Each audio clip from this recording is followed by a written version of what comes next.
The dust of the Arizona Territory in the late 1890s was a thing unto itself. It was not just dirt. It was a fine, pulverized whisper of the Red Rock canyons, a grit that tasted of iron and eternity. It rose in the heat of the day, a shimmering veil that blurred the mesas, and it settled in the cool of the evening, a heavy blanket on the shoulders of men and horses. The air was thin and hot, promising nothing but more heat, more dust. The little Colorado River, where it could be found, was often just a memory of water, a pale green ribbon of cottonwoods betraying its path.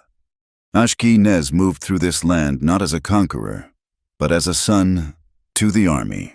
He had been a scout. He had worn their blue coat, eaten their hardtack, and guided them through passes his grandfathers had named. He had been one of the best, but he had left. He had left because the coat felt like a cage and their words felt like lies. He had seen the progress they brought, and it looked too much like theft.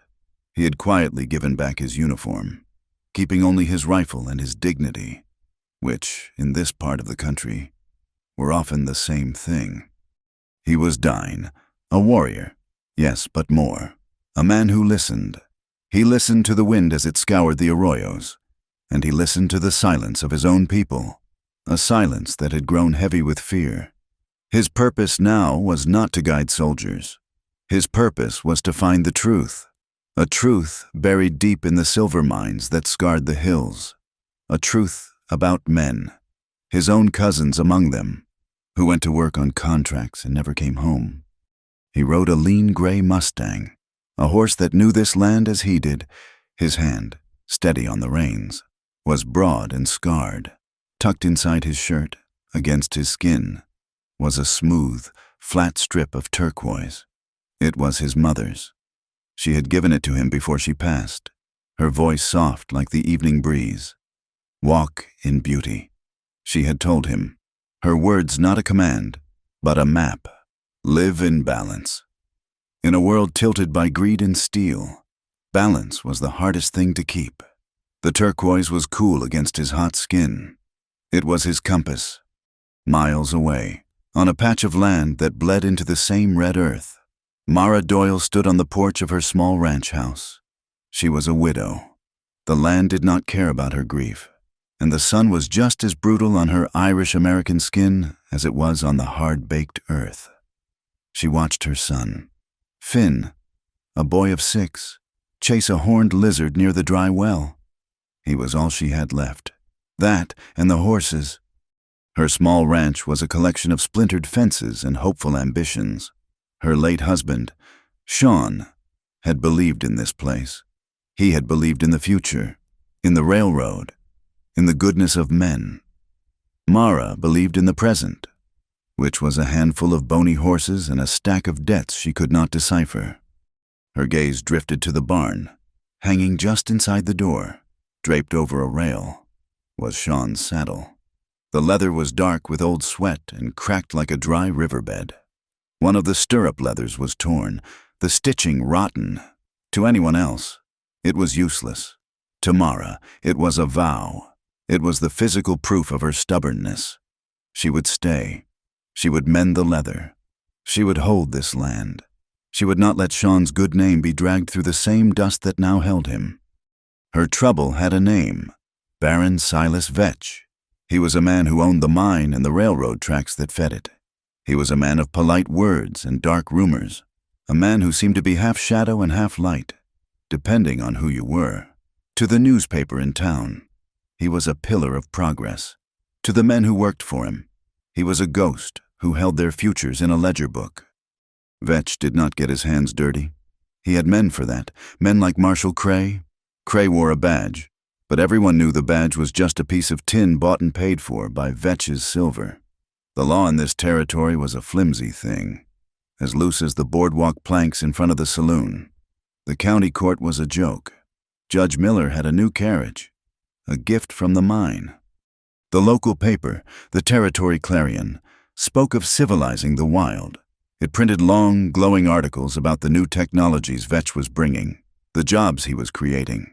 It never printed the stories of the families, Dine and Mexican and poor white, who were forced off their land by debt notes they could not read. It never questioned the labor contracts that turned free men into slaves. This was the economic violence that the polite headlines ignored. Mara knew this. She did not know the details, but she felt the pressure. The price of feed at the company store was higher for her than for others. The man who came to discuss her husband's outstanding loan was polite, but his eyes were as dead as a snake's. She had to save the ranch, for Finn and for Sean. She would not let them say he died a debtor. This was the unwritten law of the high desert. It was a law of observation. You watched. You learned who to look at and who to look away from. You learned that a quiet man was often more dangerous than a loud one. You learned that survival was a slow, deliberate act of putting one foot in front of the other, day after day. Ashki was a quiet man. He was riding near the edge of Mara's property, keeping to the shadows of the small mesa. He was not looking for her, but he knew she was there. He knew every rancher, every homesteader within 50 miles. He knew she was a widow. He knew she was alone. His mind was on the rumor, the witch's rib. That was the name he had heard whispered by a man he found crawling through the sagebrush, his lungs full of rock dust, his back marked by a whip. The man had died before the sun set, but he had given Ashki the words, witch's rib, the seal. He keeps the real book. Vetch was not just stealing labor. He was stealing lives. Ashki's quest was to find that mine, to find that book, to find the false seal Vetch used to stamp his fake contracts. He would bring it all into the light. He would restore the balance. The sun was low, painting the western sky in hues of bruised purple and blood orange. The air was cooling, and the shadows grew long and sharp. Mara had called Finn to come in. He was a good boy, but he was 6, and the horned lizard had been fascinating. He started to run back toward the porch, his small boots kicking up puffs of red. That was when the sound came, a yip, then a short, snarling bark. Mara's head snapped up. Her heart, which had been a dull ache, became a cold stone. 3 coyotes. They were not large, but they were hungry, mangy, their ribs showing through their patchy fur. They had come out of a dry wash, silent as the shadows themselves. They were between Finn and the house. Finn froze. He looked at his mother, his eyes wide with a terror that had not yet found its voice. Finn, walk, Mara said, her own voice tight and thin. Do not run. Walk to me. One of the coyotes, the boldest, took a step closer. It lowered its head and snarled. A wet, ugly sound. Mara screamed. Get away. She looked to the porch, to the rifle hanging on the pegs. It was too far. She would never make it in time. She lunged forward, grabbing a piece of firewood from the woodpile. Finn! Before she could take a second step, a shape detached itself from the deepening dusk near the riverbed. It was Ashki. He did not ride in. He was simply there. He had moved with a silence that was absolute, a part of the landscape come to life. He stood between Finn and the coyotes. He did not shout. He did not draw his weapon. He simply raised his arms, spreading them wide, his blanket coat making him seem twice as large, a great dark bird against the dying light. He spoke one low word, a word from his own tongue, a word that sounded like the rocks themselves. The coyotes stopped. The bold one tucked its tail. They looked at this new man. He was not a small boy. He was not a frantic woman. He was a predator, different from them, but one they understood. The standoff lasted 3 heartbeats. The air was still. Then, as one, the coyotes broke. They turned and vanished back into the wash, as if they had been a dream, a heat haze trick of the fading light. Finn let out a wail and ran, finally into his mother's arms. Mara snatched him up, holding him so tight he grunted. She was shaking, her knuckles white where she gripped the piece of firewood. She buried her face in Finn's dusty hair, breathing in the scent of him, of sun and sweat and life. After a long moment, she looked up. Ashki had not moved. He was still watching the wash, his body tense. Then, satisfied they were gone, he turned. His face was hard to read in the twilight, a collection of angles and shadows. He looked at her, at the boy clutched in her arms, and then his gaze moved past her, to the torn saddle hanging by the barn. He saw it all. He saw her fear, her poverty, her desperate, failing grip. Mara hated that he saw it, but he had saved her son.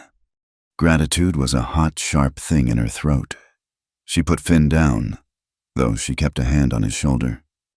"Thank you," she said. Her voice was rough. Ashki nodded once, a short, sharp movement of his chin. The silence stretched, filled only by the first crickets of the night, the unwritten law. He was dying. She was a white widow. He was a warrior. She was a homesteader. The gap between them was as wide as the territory. She had to ask, "Are you passing on?" He looked away from her, up toward the dark line of the mesa. The wind was picking up, cold from the mountains. "The coyotes will be back," he said, his voice a low rumble. "They know there is weakness here." Mara flinched. He was not just talking about the animals. He was talking about Vetch, about Cray, about the unseen predators that were circling her ranch. He looked back at her, his eyes pinning her in the dusk. "They will be back, but I am not passing on. Not yet." 3 nights later, the air was thick with the promise of change. It was market night, which in this part of the territory meant the one night a month the wagon from the east brought supplies, and everyone gathered at the combination general store and saloon. It was a time for trade, for gossip, and for the heavy, silent judgment of people living too close to the bone. Mara had ridden in with Finn, her list painfully short. Coffee, flour, salt. She could not afford more. Ashki was there, too. He stood apart from the small cluster of townsfolk, near the shadows of the water trough. He had been a ghost for 3 days, a presence at the edge of her vision. He camped by the dry wash, a thread of smoke in the morning, invisible the rest of the day. He had kept his word. The coyotes had not returned, but now she felt the larger predators were gathering. The laughter from the saloon was brittle. Inside, under the yellow kerosene lamps, Marshal Cray was holding court, his badge a dull brass star on his dusty vest. He was drinking Vetch's whiskey, as he always did. The swinging doors of the saloon pushed open, but it was not another rancher. 2 men Mara did not recognize, stepped out onto the boardwalk. They wore dark suits, their city hats looking absurd and threatening under the vast, starry sky. They were followed by Marshal Cray, who was holding a piece of paper. They saw her. The 2 men parted, and Cray walked toward her. He was a big man, running to fat, but he moved with the confidence of a bully who knew the rules were on his side. "Mrs. Doyle," he said. His voice was too loud. The few people milling about stopped. They turned to watch. Mara felt her face burn. "Marshal," she said, her voice tight. She kept her hand on Finn's shoulder. "Got some legal business here, ma'am, from Baron Vetch." He held out the paper. She did not take it. "I have no business with Mr. Vetch." "Well, 'pears you do, or your late husband did." He smiled, a wet, unpleasant expression. "This here's a foreclosure notice, on account of an outstanding loan. A loan your husband, Sean, God rest his soul, took out for his accident." Her blood went cold. "He had no loans. We paid cash for this land." "Paper says different," Cray said, enjoying himself. He shook the document. "Paper says you're 3 months behind. Paper says you got 7 days to pay the full amount, $500, or you're off. The Vetch Mining Company takes possession." $500. It might as well have been 5 million. It was a death sentence. "It is a lie," she whispered, her voice shaking with rage and fear. "You can take it up with the judge." "Oh, wait," Cray chuckled. Judge is over at the Vetch Ranch playing cards tonight. I'm sure he'll find this all very legal." He thrust the paper at her. Mara's hand was shaking, but she took it. Her eyes scanned the dense print, the stamps, the signatures. It looked official. It looked like the end of the world. From the shadows, Ashki spoke. His voice was not loud, but it cut through the marshal's bluster like a cold knife. "The seal is wrong." Cray spun around. The two men in suits tensed, their hands moving to their coats. Ashki stepped into the lamplight. He did not look at Cray. He looked at the paper in Mara's hand. "What did you say?" "Nez." Cray's face darkened. "You drunk. Injun. This is white folks' business. You get on back to the reservation where you belong." "I said?" Ashki repeated, his voice level. "The seal is wrong. The one for the county court. The eagle's left wing is too high. It is a bad copy." Mara looked down at the embossed stamp. It was an eagle. How could he know? Cray took a step toward him. "You calling me a liar?" "I am saying what I see," Ashki said. "I saw a man carving a seal just like it at a railroad camp 2 months ago. He was clumsy. He made a mistake. That is the mistake." A thick, dangerous silence fell. The marshal was being challenged, not by a rancher, not by a man of standing, but by a dine scout. In front of the entire town, the insult was public. Cray's hand moved to his gun. "You got a big mouth. Nez, I ought to run you in for vagrancy, or just shoot you for resisting." "And silence him." Mara's voice surprised even herself. It was clear and cold. She was terrified, but she was also angry. "Is that the law now, Marshal, to shoot any man who questions your paperwork?" Cray looked from Ashki to Mara. He saw the two of them, the widow and the warrior, standing 3 feet apart, but suddenly on the same side. He laughed, a short, barking sound. "You want to throw in with him? Mrs. Doyle, be my guest. But it won't change the paper. 7 days. You or your Injun friend can read the date right there. 7 days. He spat a brown stream of tobacco juice into the dust, just missing her boot. He motioned to his men. "Come on, I'm thirsty." The 3 men went back into the saloon. The doors swung shut, cutting off the sudden, loud laughter from within. The townsfolk, their moment of entertainment over, went back to their business. No one met her eyes. No one offered to help.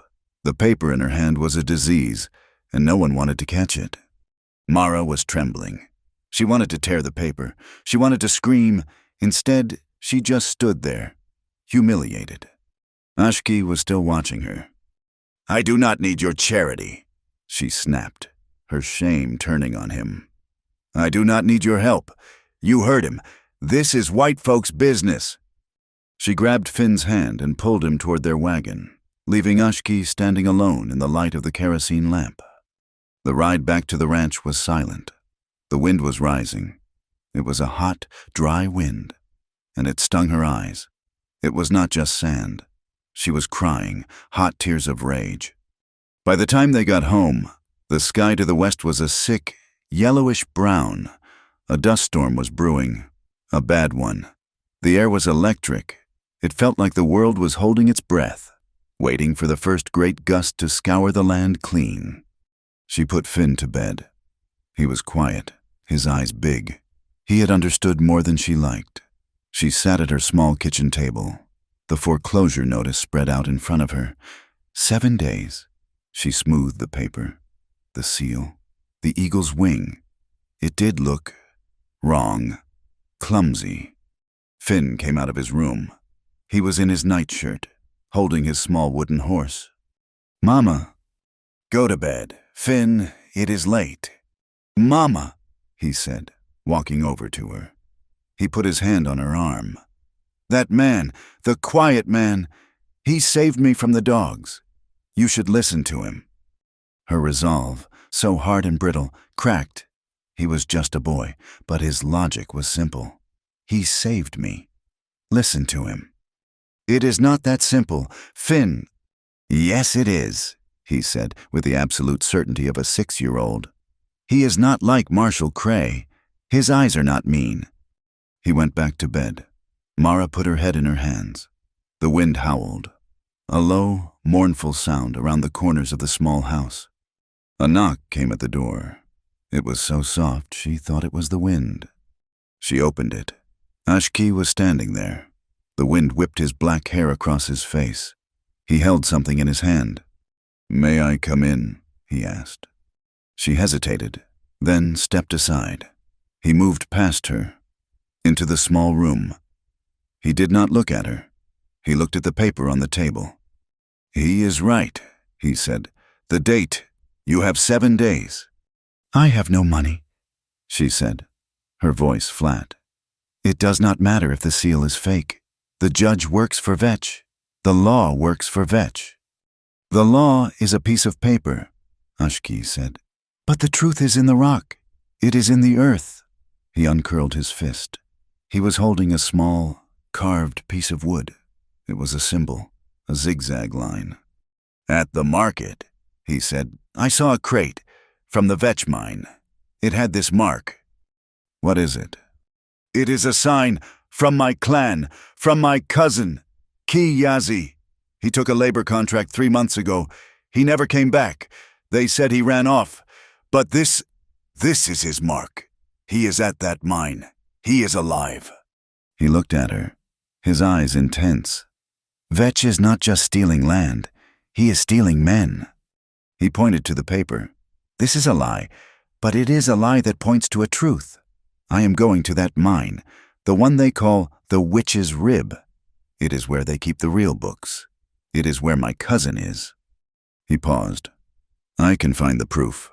Proof that your loan is a fake. Proof that Vetch is a slave trader." "Why?" she asked, her voice a whisper. "Why would you do this for me?" "I am not doing it for you," he said, his voice hard. "I am doing it for my cousin, for my people. Your fight and my fight, they are the same fight. Vetch is the enemy." The theme she had been avoiding. Justice. It was not just about her small piece of land. It was bigger. "What do you want?" she asked. "The deadline is 7 days." He said, "The storm is coming.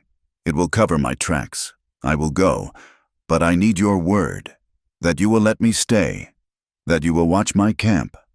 It was not what the outline said, but it felt right. He was not asking for her help. He was offering his and asking for a simple, small act of alliance. "Let me camp on your land. That is all." Mara looked at the paper, at the small carving, at the man standing in her kitchen. He was right. The storm was here. It was forcing a decision. "All right," she said. "You can camp by the creek bed as long as you need." "I will leave before dawn," he said. He turned to go. "Wait," she said. "The mine. My husband, Sean, he used to hunt up there. He said it was a bad place. He said—" Before she could finish, Finn ran out from his room. He was frantic. "Mama, Mama." "What is it? Finn, go back to bed." "The men," he cried, pointing out the window toward the barn. "The men from town, with the city hats. They are in the barn. I saw them. They were looking at the horses." Mara and Ashki looked at each other. The blood drained from her face. Ashki was out the door in an instant. Not a man, but a shadow. "Pinkertons," he said, his voice a low growl in the rising wind. "Vetch did not wait for the 7 days." The clock was not just ticking, it was pounding. The dust storm had a voice. It was not just the high, thin whine of the wind, but a deep, abrasive roar that vibrated in the chest. Ashki had said Vetch did not wait. He had no idea how right he was. The smell came first, cutting through the grit, not the clean smell of a pinon fire, but the oily, sharp stink of kerosene. Then, a new light, not from the moon, but a hungry, flickering orange from the cracks in the barn wall. Mara screamed. It was a sound ripped from her throat. "Finn!" He was standing on the porch, his face pale in the unnatural glow, the turquoise still clutched in his hand. "My pony!" he shrieked, and before she could grab him, he darted off the porch and ran, not to her, but toward the inferno. Ashki did not yell. He did not run for the door. He was already moving, a fluid shadow, toward his Mustang tethered in the corral. He was on its back in a single movement. No saddle, no bridle, just his hands tangled in its mane and his heels to its flanks. Mara ran after Finn, her lungs burning. "Finn, no!" She reached the main barn door just as her son, in the blind terror of a child, slipped inside. She grabbed the handle, and it seared her hand. She cried out, pulling back, her palm raw. Inside, she could hear it, the high, terrified screaming of the horses, a sound of pure panic that was worse than the fire itself. The wind hit the barn, a solid wall of air. The small fire, the one meant to be a soft burn, exploded. The entire north wall, soaked in kerosene, became a sheet of flame. The hay in the loft ignited with a whoosh. There was no getting in that way. Ashki, on his horse, was a blur. He did not ride to the front. He rode to the back, to the old wall, the one with the rotten timbers where Sean had always meant to make repairs. He yelled something, a word in his own tongue, and the Mustang, sensing the urgency, plunged forward. It hit the wall with a crash of splintering wood and animal force. The boards gave way. Ashki, low on the horse's neck, disappeared into the churning black smoke. Mara was on her knees, pounding the hot dust. "Finn!" Inside, it was hell. Smoke was so thick Ashki could not breathe. He covered his face with his arm. The horses were mad, rearing, kicking at their stalls. He saw him. Finn. He was frozen, standing in the main aisle, his small pony kicking at the stall door. Trapped. The boy was staring at the wall of fire, paralyzed. Ashki swung his leg over the Mustang. Landing on his feet, he slapped the rump of his own horse. "Go!" The Mustang, trained and smart, wheeled and bolted back out the hole it had made. Ashki grabbed Finn. The boy was limp, his eyes wide with shock. He threw the small child over his shoulder like a sack of flour. "Breathe!" he yelled, though Finn could not hear him over the roar. He ran to the stalls.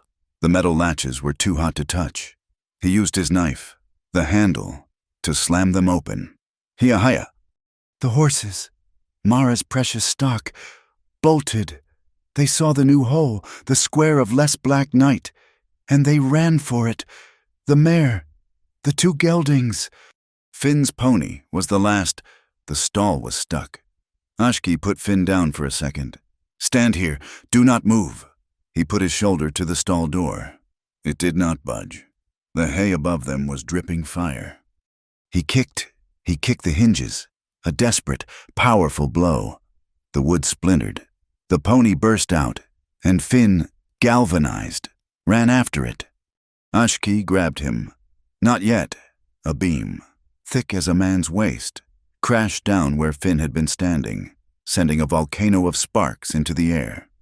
He scooped up the boy and ran. He burst out of the broken wall, Finn in his arms, just as the entire roof of the barn collapsed inward. A great, final sigh of destruction. He staggered, coughing, and pushed Finn into Mara's arms. Mara was crying, holding her burned hand, not even noticing the pain. She crushed her son to her, checking every inch of him, her voice a low, animal sound of relief. Ashki stood, his lungs on fire. He saw the horses safe, milling nervously near the well.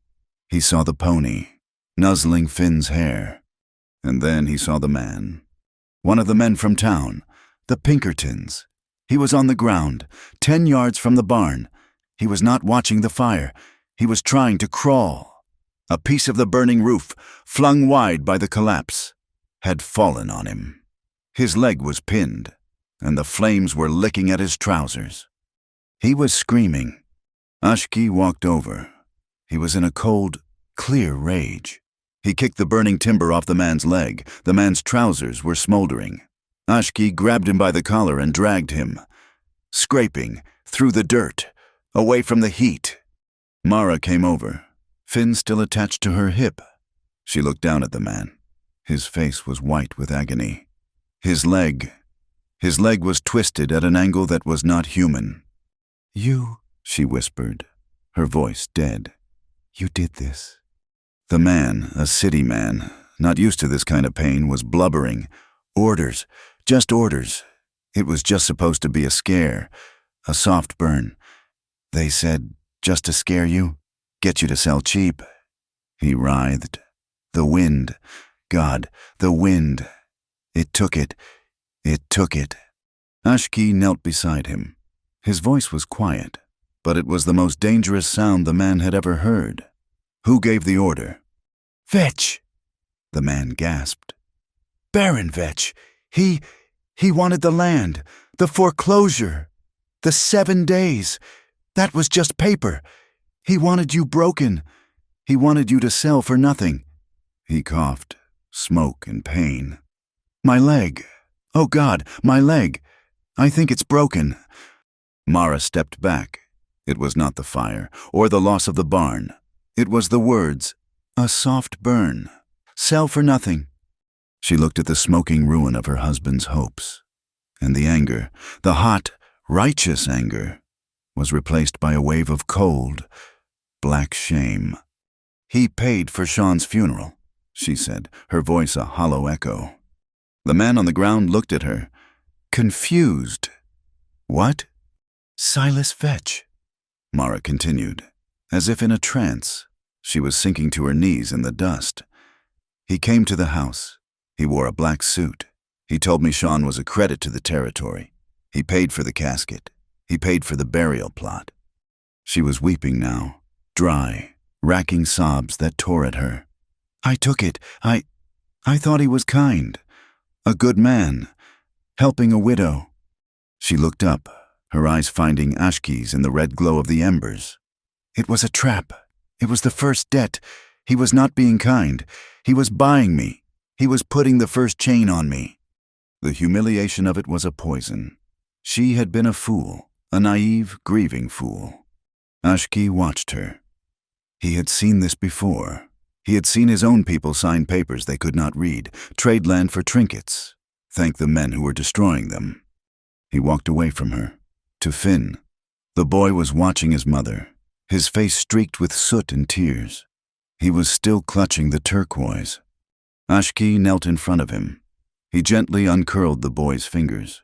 He took the smooth, blue-green stone and tied its leather thong around Finn's small, dirty wrist. "You hold this," he said, his voice soft. "It is from my mother. It means hozo. It means balance. It means peace." Finn sniffled, looking at the stone. "Your mother," Ashki continued. "Her heart is out of balance. She has too much fire, too much earth. She needs sky. She needs to see you are safe. She needs to see peace." He touched the stone on Finn's wrist. "You hold it for her. Hold peace in your hand. Little warrior." Finn nodded, his small face impossibly grave. He walked to his mother. He did not cry. He just stood in front of her and held out his wrist. Mara stopped crying. She looked at the turquoise. It was so blue, so calm, against her son's skin. She looked at Ashki. He had not offered comfort. He had offered strength. She took a deep breath. She got to her feet. The dust and smoke had turned her hair to a gray mat. She looked like an old woman, but her eyes were new. "The witch's rib," she said. Her voice was raw. Ashki nodded. "I am going with you." "No," he said. "It is a place for warriors, not for you, or the boy." "You are a fool if you think you can find it," she said, her voice flat. "It is not on any map. It is not on any trail. Vetch keeps it hidden." She walked to him, until she was standing so close she could feel the heat coming off him. "But I can find it. My husband, Sean, he hunted up there. He found a way in. An old creek bed, one that goes under the pass. He said it was the only way in that the guards did not watch. He showed it to me." This stopped him. He looked at her, A guide. "We leave now," she said. "Tonight." "Mara." The voice came from the dark. "From the road. Headlights. A wagon." Marshal Cray. He pulled his horse up, taking in the scene, the smoldering ruin, the injured man, who was now moaning softly. Mara, covered in soot, standing next to the dying scout. "Well, well," Cray said, climbing down from his wagon. He kept his hand on his gun. "Looks like you had a bad accident, Mara Doyle. That's a shame." His eyes slid to Ashki. "Or maybe your Injun friend here does not know how to handle a lantern. Maybe he got careless." "He did not," Mara said, her voice shaking with a new, cold rage. "That man," she pointed to the Pinkerton, "said it, on Silas Vetch's orders." Cray sighed. A big, theatrical sound. He walked over and nudged the Pinkerton with his boot. The man groaned. "This fella looks like he got what he deserved. Trespassing." He dismissed the accusation as if it were a puff of smoke. "But you," he said, turning on Ashki. "I know your kind. You bring trouble. I'm arresting you. Nez, for arson." "You will not," Mara said. She had walked to her saddle, thrown on the ground, and pulled her rifle from its scabbard. She was not aiming it, but she was holding it.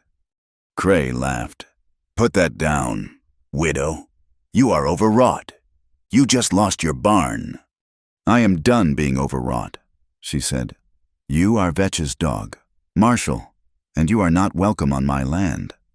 "This ain't your land," Cray snarled, his mask of civility gone.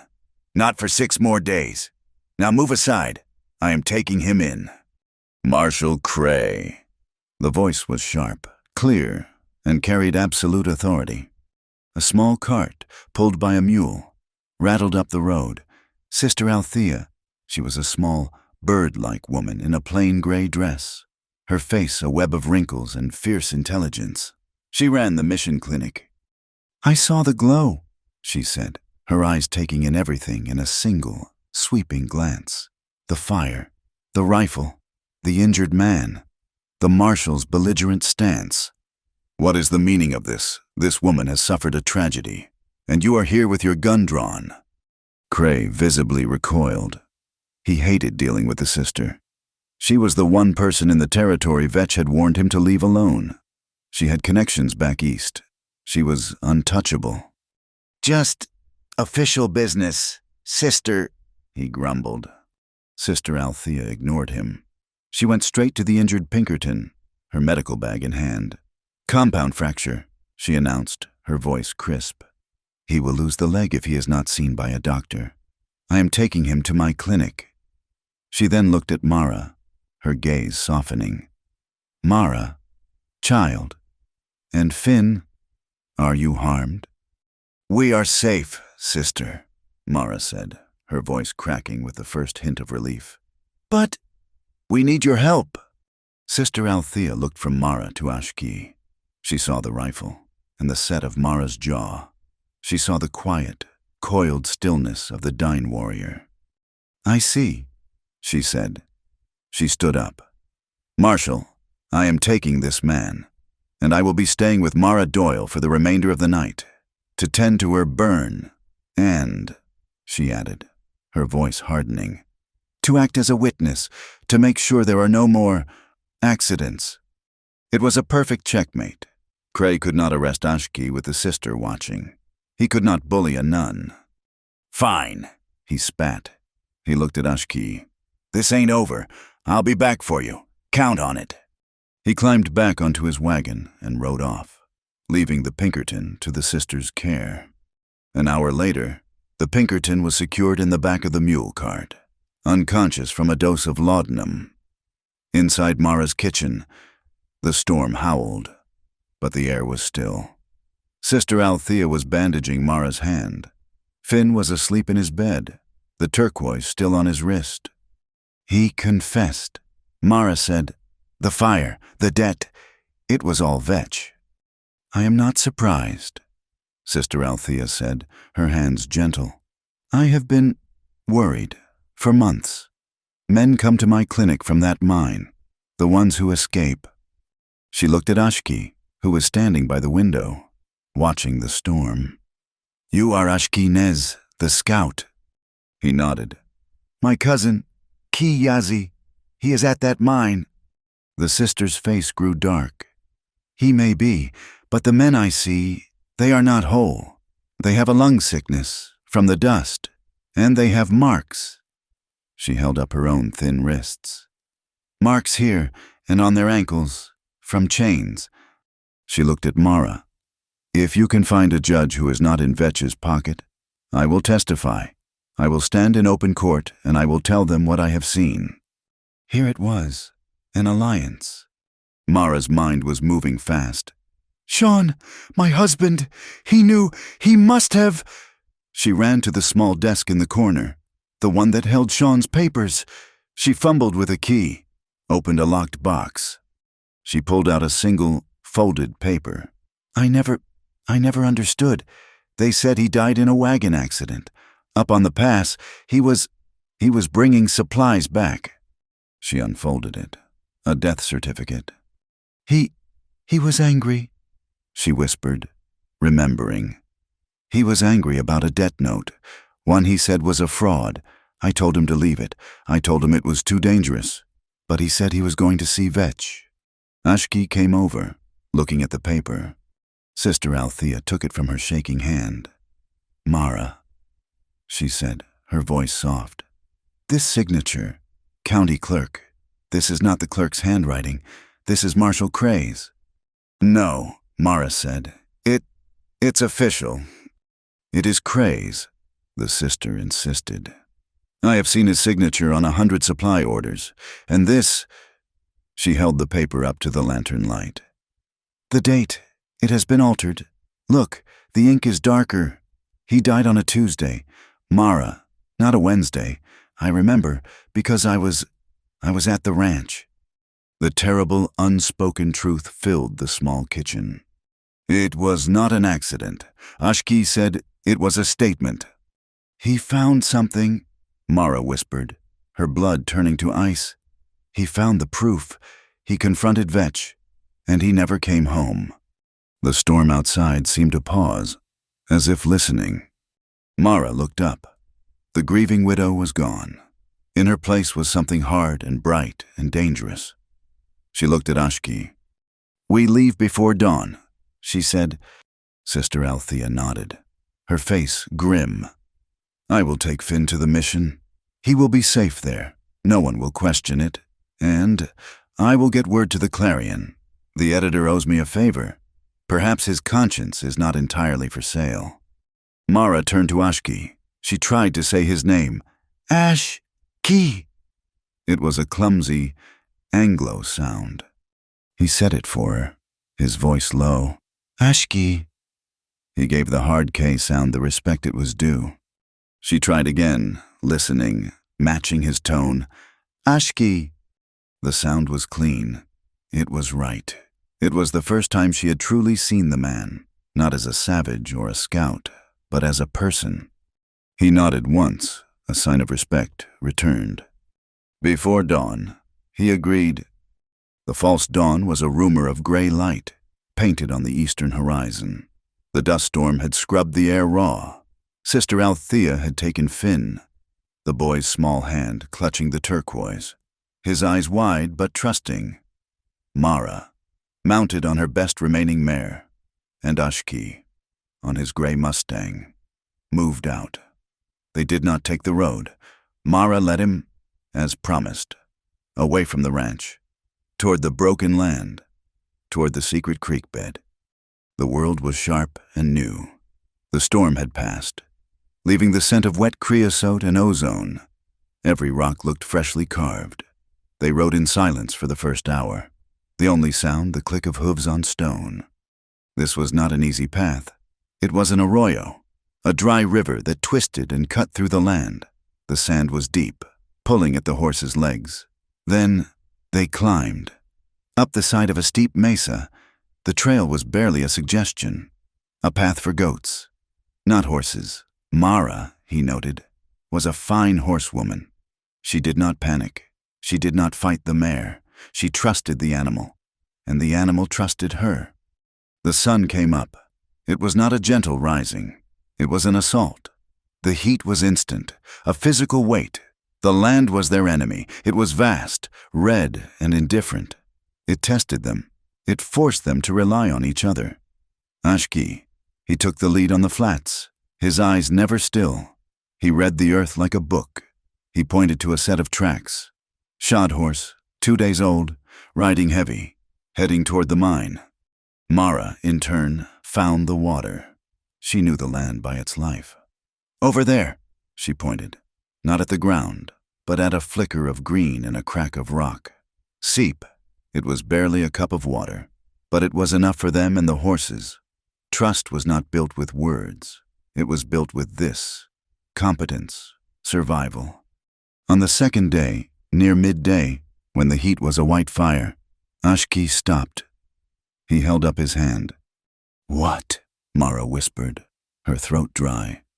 He pointed, not with his finger, but with his chin. "The Dine way. There." She saw nothing, just a jumble of red boulders. "Wait," he said. A man stumbled out from the rocks. He was Mexican. His clothes were rags. His face was a mask of dust and dried blood. He saw them, and his eyes went wide with terror. He tried to raise his hands, but he was too weak. He just collapsed. Another figure appeared, a Dine man, younger than Ashki, holding a rock. He was ready to fight. "Brother," Ashki said in his own language. He dismounted, slowly, his hands open. "We are not them." The Dine man hesitated. He looked at Ashki, at his hair, at the way he stood. He looked at Mara, at her rifle. He lowered the rock. There were 3 of them: the Mexican man, the young Dine, and another man, older, who was coughing. A terrible, wet sound that tore his lungs apart. Mara unslung her canteen. She went to the collapsed man. He flinched when she knelt, his eyes terrified of her white skin. "Water," she said, softly. She held it to his lips. He drank. He drank like a dying animal, greedy and desperate. Ashki was talking to the Dine man. The man was from a clan near Ashki's. They had escaped. "From the witch's rib," the man said, his voice a rasp. 3 days we have run. They are devils." The older man, the one coughing, was Mexican too. He was dying. The dust sickness. "The book," the young Dine said to Ashki. "They have a book and a vault for the seal." Mara, who had been tending to the collapsed man's wounds, a long gash on his arm, froze. She looked at Ashki. "A ledger," the man said. "The real one, not the fake ones for the army. And the seal. The Baron keeps it in a steel box. He stamps the contracts, the death contracts." This confirmed it. This was the proof. "Where?" Ashki asked. "In the mine. In the office. Past the sisters," the man said, using the local name for a formation. Ashki nodded. He looked at Mara. "We cannot leave them." "No," she said, "we cannot." They gave the men the last of their jerky and half their water. Ashki pointed them south, toward a mission. Not Sister Althea's, but one farther, safer. "Tell them Ashki sent you. They will be safe." The men gathered themselves. The collapsed one. His name was Manuel. He pressed something into Mara's hand. "Gracias, señora." It was a piece of folded, damp paper. A receipt for his tools, which the mine had bought from him for $1. They watched them go. 3 broken figures staggering south. The cost of Vetch's silver in the flesh. The intel was good, but the escape meant Vetch knew. He would be looking. "They will expect us on the main road." Ashki said, "Cray will be watching." "The main road is the only way across the canyon," Mara said. "Dead Man's Bridge." "Then that is where they will be." He was right. They saw the roadblock from a mile away. A wagon, turned sideways. blocking the narrow wooden bridge. Two men. One was Marshal Cray, his bulk unmistakable. The other was one of Vetch's Pinkertons. "We cannot go back," Mara said. "We've lost too much time." "We do not go back," Ashki said. "We go through." He looked at her. "You are a good shot." "I am," she said. "There is a signal lamp on the far side of the bridge. They use it to talk to the mine. When I move, shoot it. Do not shoot at them. Shoot the lamp." "What are you going to do?" "Create a distraction," he said. He uncoiled his rope. He slipped off his horse. "Stay here until I call." He was gone. He did not run. He melted into the rocks that lined the canyon rim, moving below the road. Mara held her rifle. Her heart was a cold, hard stone. She was not a killer. Sean had been a good man, a gentle man, but he was dead. And she was not gentle. Not anymore. She waited. The sun was hot. She saw Cray laugh, swatting at a fly. Then, a yell. Ashki. He had circled around, coming up behind the wagon, on the same side as Cray. It was insane. Cray spun, drawing his gun. "Nez, I knew it!"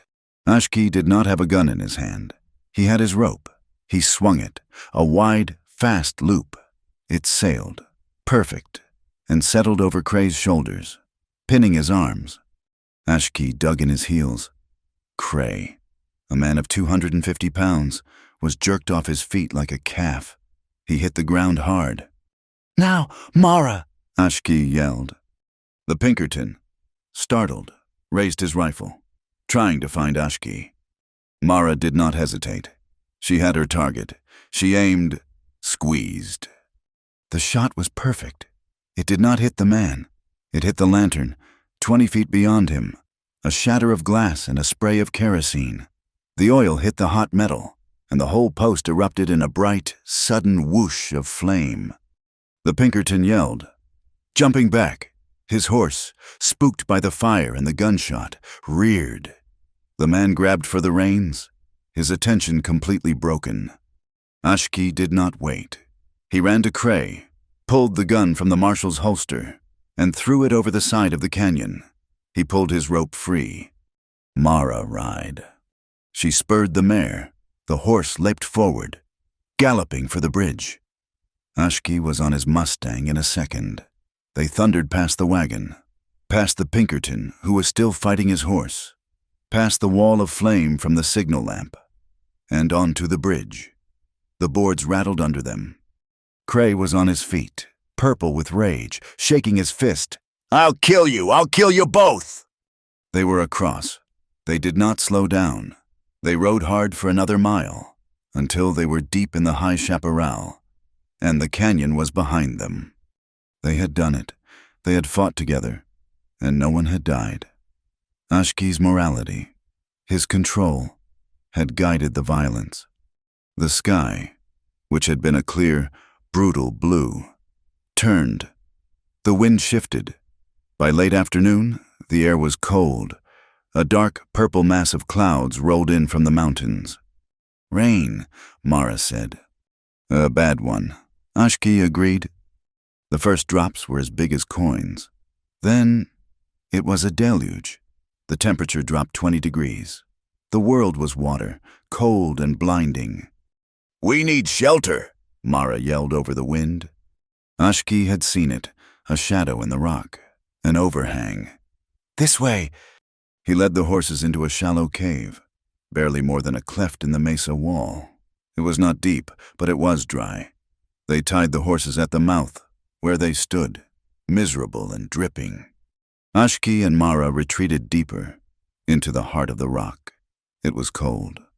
Ashki gathered the few dry sticks he could find, and, using his flint, started a small, smokeless fire.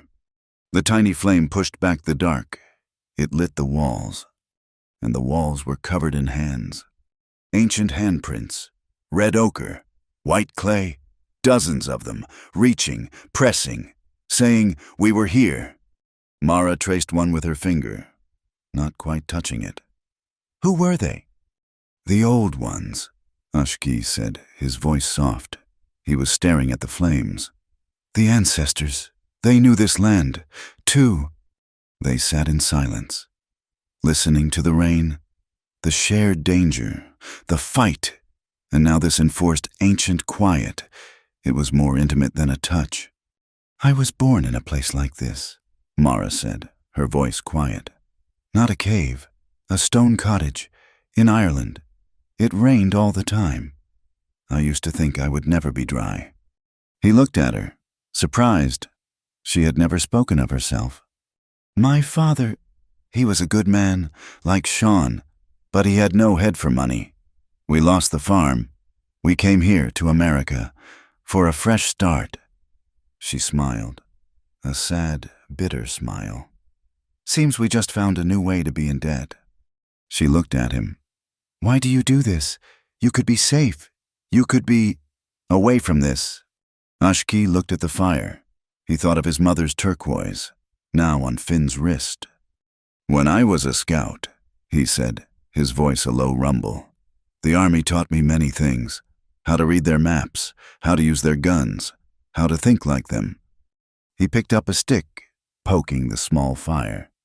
But they wanted me to forget who I am.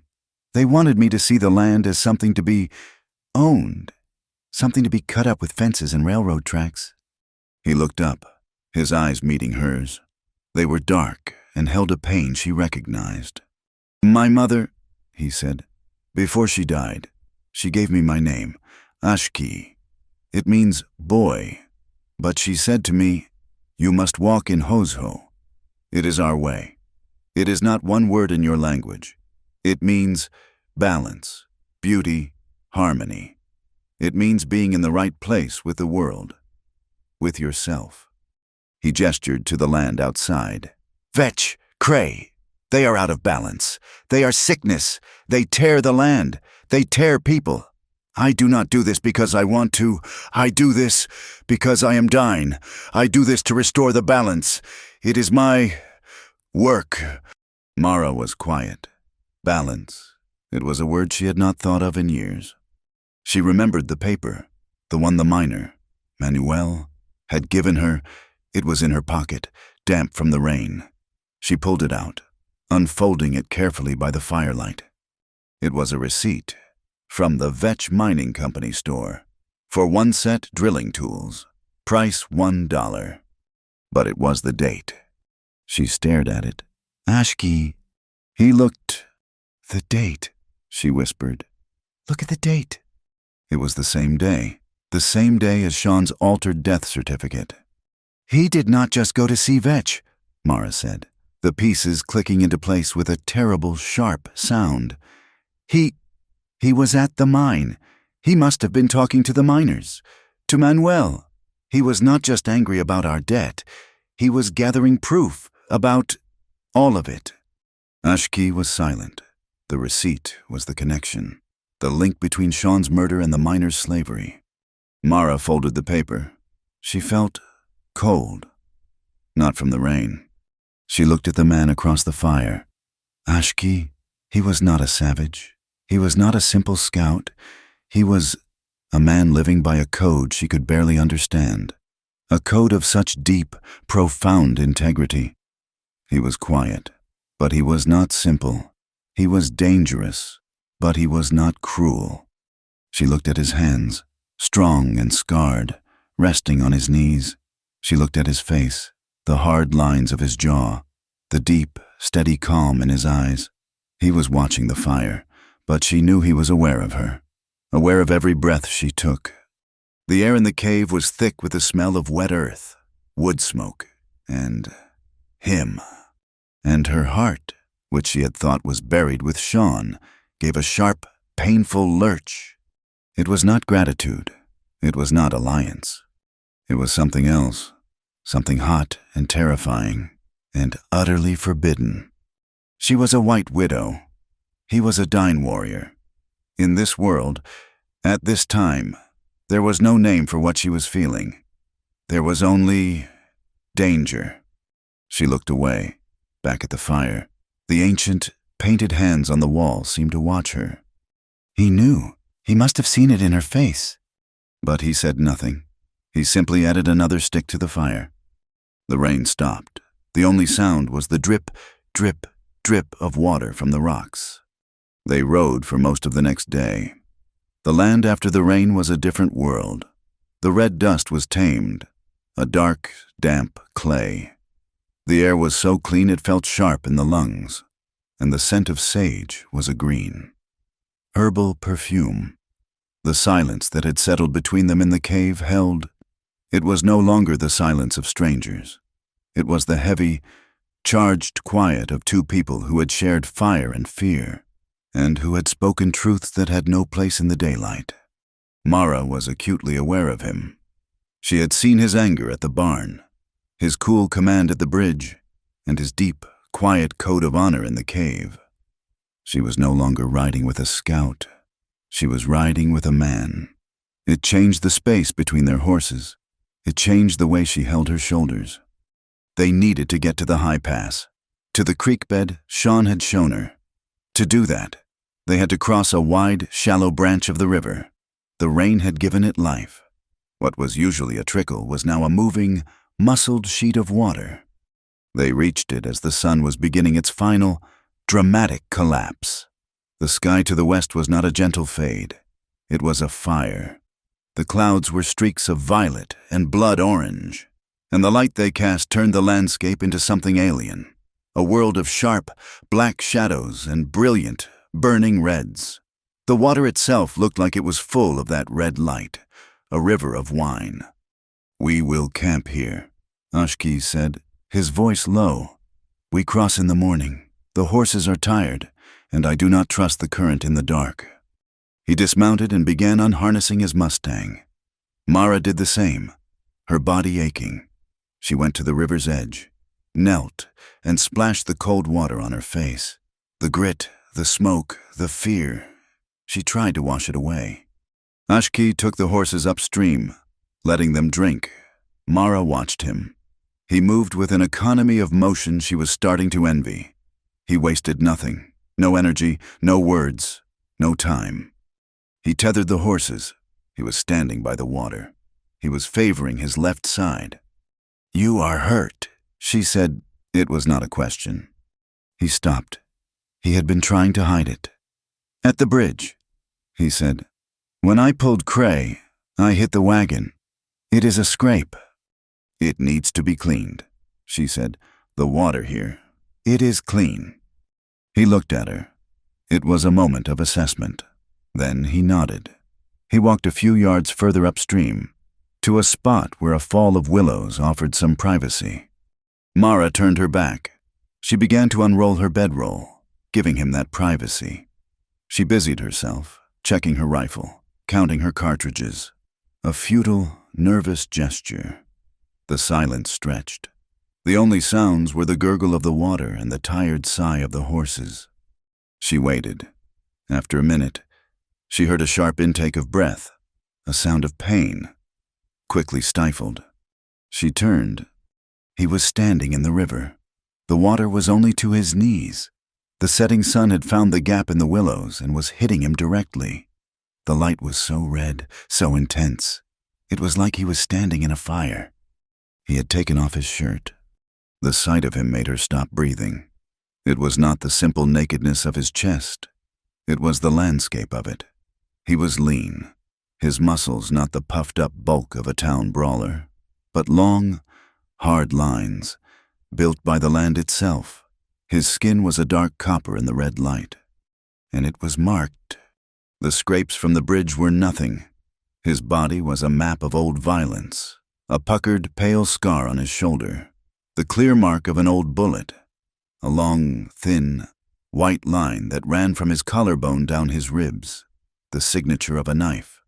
Smaller, angrier scars, starbursts and lines, scattered across his back and arms. He was in the water, his head down, carefully washing the long, raw scrape on his side. He was focused. He did not know she was watching. In that moment, he was not the silent warrior. He was not the infallible scout. He was just a man, standing in a river, trying to clean a wound, his body a testament to all the pain he had ever endured, the sheer, stark vulnerability of him. It broke something inside her. Her heart, she felt it. It was not a thought. It was a physical event, a sharp, deep, powerful stir. It was the feeling from the cave, magnified 100 times. It was a feeling she had not known, had not believed. It was not gratitude. It was not alliance. It was a deep, aching pull toward this man, this scarred, dangerous, honorable man. She loved him. The realization hit her with the force of a physical blow. She loved him, a widow, a white woman, and a dying man. It was forbidden. It was impossible. It was the truest thing she had felt in her entire life. As if her thought had made a sound, a sudden evening breeze rustled the willows. The leaves whispered, as if acknowledging the secret. He looked up. His head snapped around. He saw her. His eyes met hers across the water. He did not move. He did not flinch. He just watched her. He saw her see him. He saw the knowledge in her eyes. Mara did not look away. She could not. To look away now would be a new kind of shame, an insult. She just held his gaze. The moment stretched. The sun dipped lower. The red light began to fade. He turned, slowly. He walked out of the river, the water streaming from him. He reached for the woven blanket from his saddle roll. He did not wrap it around his waist. He draped it over his shoulders, covering himself. He picked up his shirt and walked toward her. He stopped 6 feet away. The respect was still there. The distance. "Your side," she said. Her voice was a whisper. "It is clean," he said. His voice was rough. She nodded. She could not stop looking at him. She nodded toward his shoulder, toward the pale bullet scar. "The others, they are not scratches." He was very still. He looked not at her, but past her, at the last sliver of the sun disappearing behind the black mesa. The world was plunging into a deep, purple twilight. "No," he said. "The army?" she asked. He was quiet for a long moment. "Some," he said, "and some before the army, from other mistakes." He turned his gaze back to her. His eyes, in the gathering dark, were unreadable. "My mother taught me, hozo, balance, every scar." He touched the one on his shoulder. "Every scar is a lesson. It is the mark left by a failure of balance, my failure, or another's. It is a reminder to try, to avoid the next one, to know that violence is always a loss." His words, they were so different from any man she had ever known. Sean, good, gentle Sean, had never spoken of such things. The intimacy of the conversation, of the shared, forbidden glance, was so thick she felt she could not breathe. This was the man she loved. The last of the light died. They were in the dark. "We will make a cold camp," he said, his voice returning to the low, practical rumble of the scout. "No fire. They could be anywhere." The tension had returned, but it was different. It was joined by this new, impossible, wonderful, terrible thing. They set their camp, their bedrolls 20 feet apart. It felt like 20 inches. Every sound, the sigh of the wind, the stamp of a horse was amplified. Mara lay on her back, staring at the stars. They were hard, cold diamonds. She thought of her son. She thought of Sean. She thought of Vetch and the mine. And she thought of the promise she had made to herself. Justice, that came first. She could not, bring this new, fragile feeling into the world. Not yet. It was too dangerous. It could get them both killed. "After the mine," she whispered to the stars, a silent vow. "After we get the proof, after there is justice, then we can talk about us." She heard a sound, a soft shift in the dark. "Mara." His voice, he was not asleep. "I am here," she said. He was quiet. She could just make out his shape. a darker shadow in the shadows. Sitting up, looking at her.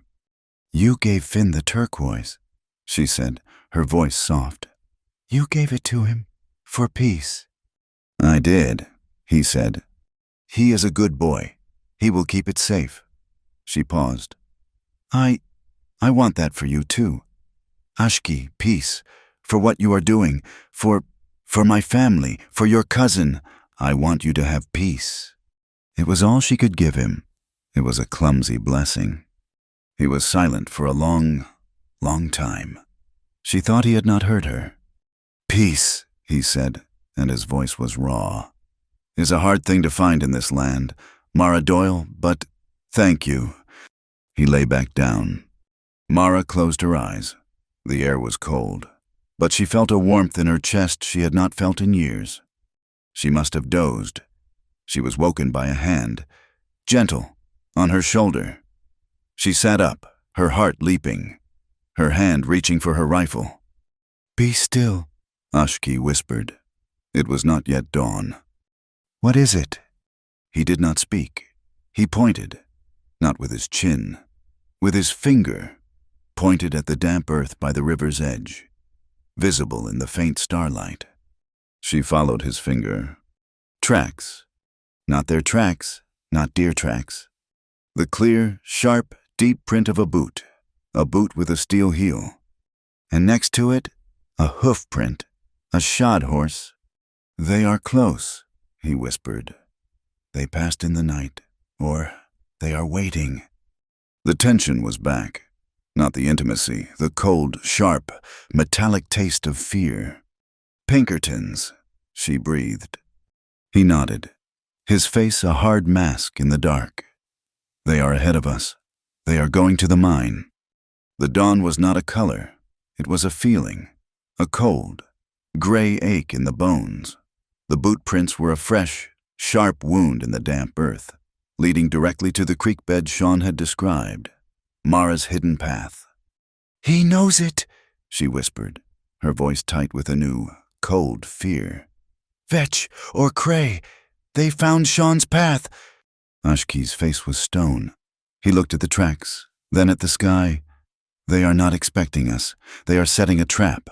They think we are behind them, but they do not know we are already here." He was right. The tracks were from hours ago. The Pinkertons were inside, waiting for them to arrive at the main entrance. But Mara's creek bed was the back door. "The creek," she said, her voice a low command. "It leads under the ridge. It comes out inside the perimeter, near the processing shed. Sean said they never guarded it." "They guard it now," Ashki said. He pointed. "One man, on the ridge." She saw him, a small, black shape against the gray sky. A sentry. "He is watching the creek mouth," Ashki said, "but he is not watching the cliff face." He did not explain. He dismounted, tied his horse, and began to climb. He moved up the rock, not like a man, but like a lizard, using cracks and shadows. Mara held her breath. She watched him disappear into the dark, reappear 20 yards higher, and then vanish. 5 minutes passed. An eternity. The sky was getting lighter. They were losing the dark. Then, a sound. A single rock, skittering down the cliff from the sentry's post. Then silence. Ashki appeared on the ridge. He waved. Once. He had dealt with the guard. Silently. She did not want to know how. She did not care. She led the horses into the dark, narrow, wet creek bed. It was a tunnel of rock and shadow. The water was cold, ankle deep. The horses hated it. They stumbled and blew, their breath fogging in the cold air. After 10 minutes, they emerged into a small, shadowed yard. It stank. The smell of sulfur, of chemicals, and of sickness. A thin, acrid vapor leaked from the cracks in the rock. "The gas," Mara whispered. In front of them was the mine, the Witch's Rib. It was aptly named. It was not a man-made square. It was a natural fissure in the mountain, a dark, gaping maw, shored up with thick, raw timbers that looked like the bleached bones of a giant. and from its mouth, the thin, poisonous gas seeped, visible as a faint, oily shimmer in the air. 2 men stood guard. Not Pinkertons, they were Vetch's mine guards. They wore heavy coats, and over their faces, simple cloth masks that did nothing but show their fear of the air they breathed. They were talking, huddled over a small, sputtering brazier. "The office," Ashki whispered, pointing to a small, wood-planked shack built against the side of the mine entrance. "The ledgers will be there." "I will go," Mara said. "They are not looking for a woman." "No," he said, his voice absolute. "You are the gun. I am the shadow. I will get the ledgers. You will watch the mouth of the mine. You will watch our backs. Keep them from following me." He pressed his rifle into her hands. "No, take mine. It is quieter." She did not understand. He meant he was going in with just his knife. "Ashki, if you shoot," he said, his voice low, "shoot to make noise. Shoot the lanterns. Shoot the rock above them. We are not here to kill. We are here for the proof." He was gone. He moved from the shadow of the shed to the shadow of the cliff. The 2 guards were arguing, their voices muffled by their masks. Ashki slipped behind them, a ghost in the dawn. He was inside the office. Mara's heart was not beating. It was a solid, cold block of ice. She was alone, in the yard, holding a rifle. She moved into the shadow of a stack of barrels. She could see the guards. She could see the mine entrance. She waited. Inside the shack, the air was thick with the smell of cheap whiskey and unwashed men. Ashki moved to the desk. It was a pigsty. Papers, bottles, maps. He found it. A new, heavy, leather-bound ledger. He opened it. Rows of names, dine names, Mexican names, and next to them, debts, $500, $1,000, impossible sums, and then a column. Contracted. He found the name Ki Yazi and a signature. Not his cousin's. A clumsy, practiced forgery. He heard a sound, a cough, from the mine. He left the book. He moved back to the door. The guards were still there. He slipped out of the office, not back toward Mara, but into the yawning darkness of the witch's rib. The smell was overwhelming. He pulled his bandana over his face. It did not help. The air was poison.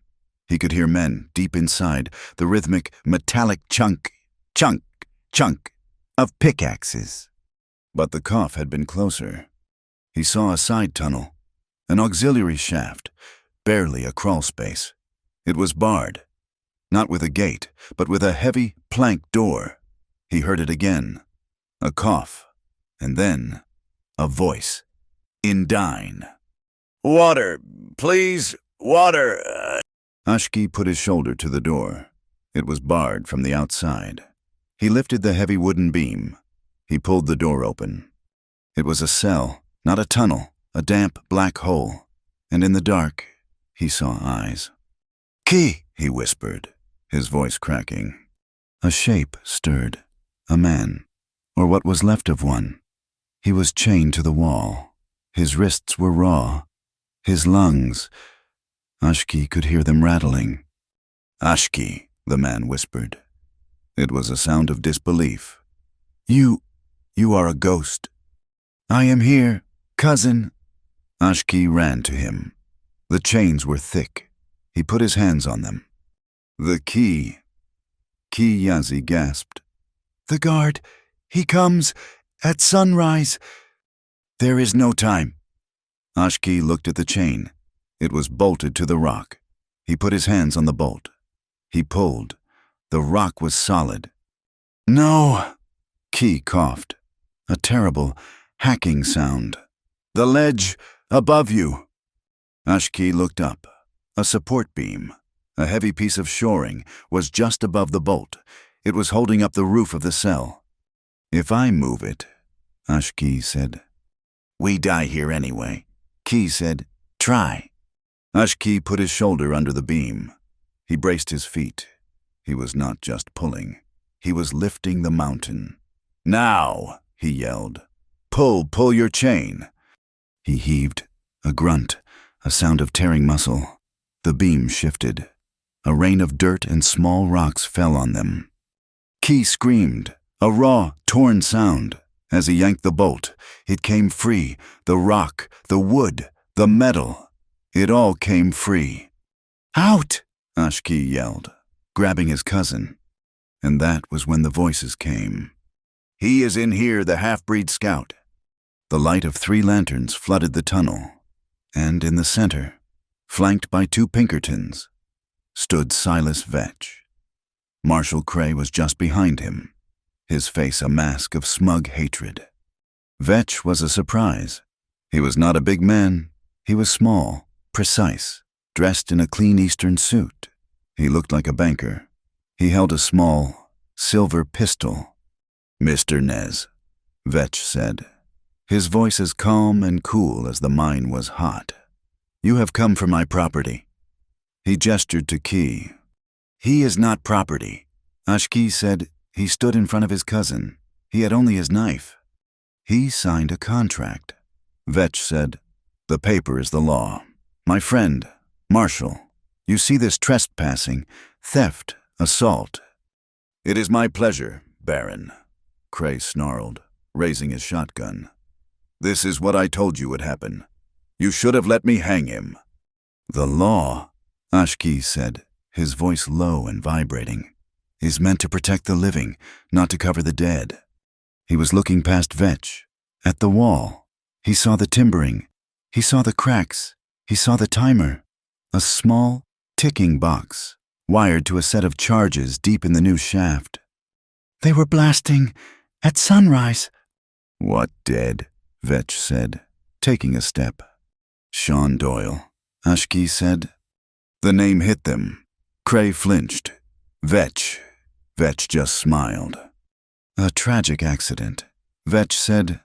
His name, Ashki said, is in your book, the one in your office, along with a false death certificate, dated the same day he was here, talking to your slaves. Vetch's smile vanished. Kill him. The Pinkertons raised their rifles.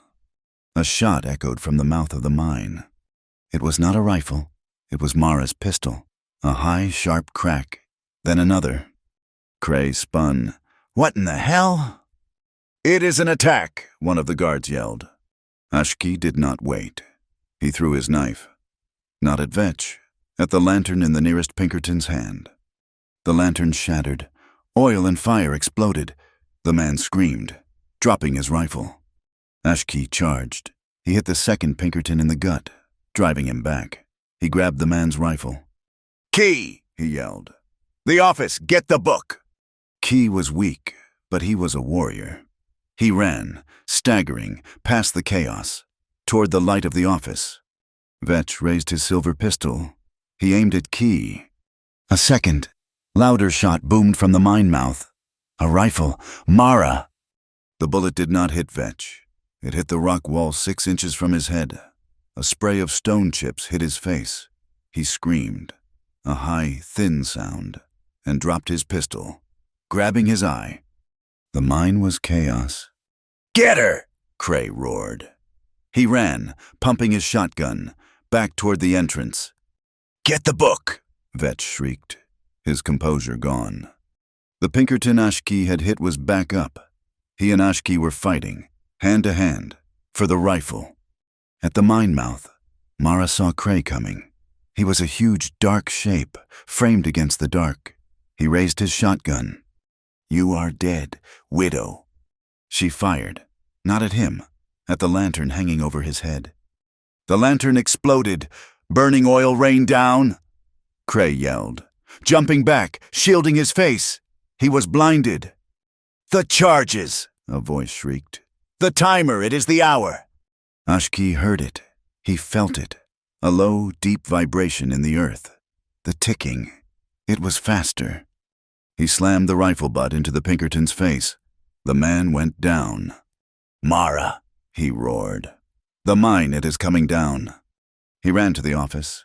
Key was there. He had the ledger, and he had a box, a small steel box. The seal, he yelled. And he had something else, a sheaf of papers. The certificates, he gasped. The false ones. Doyle's is here. A deep, bone-grinding groan came from the mountain. The timer was not for blasting. It was for this, a timed collapse, to hide the evidence, to kill the miners. We have to go, Ashki grabbed Key. Vetch was gone. He had run, not for the exit, but deeper, toward a private shaft.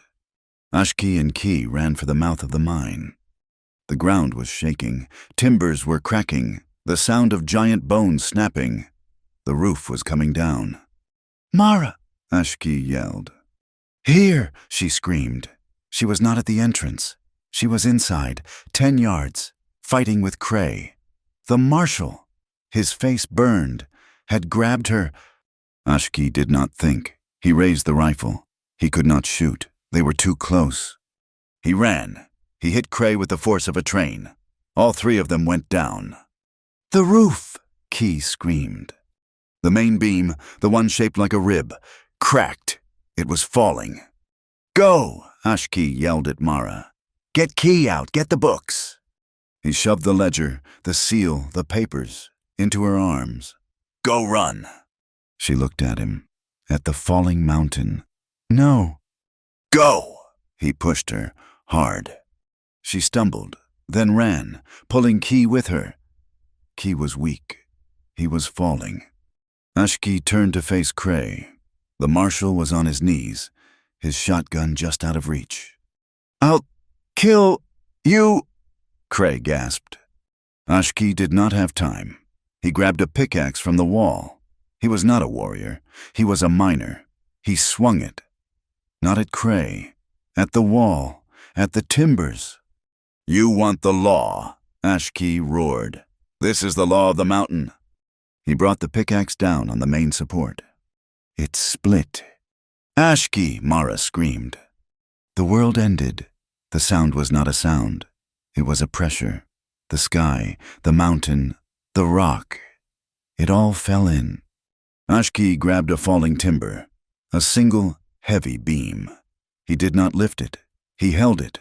He held it for 1 second, 2 seconds. He had created a tiny, V-shaped pocket of space. Out! He roared, his muscles screaming. Mara and Key, seeing their only chance. Dove, rolling, under the beam, through the dust. They were out. They were in the light. Mara scrambled to her feet. She was holding the books. Key was safe.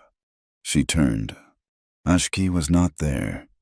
He was still inside, on his knees, the weight of the mountain on his back. The beam was holding, but it was cracking. Ashki. He looked at her. His face was a mask of dust and blood. He could not move. The timber was too heavy. The rest of the tunnel was gone. Just blackness and the sound of grinding rock. Run! He gasped. Mara, run! She did not run. She did not hesitate. The trust was not one way. She dropped the books.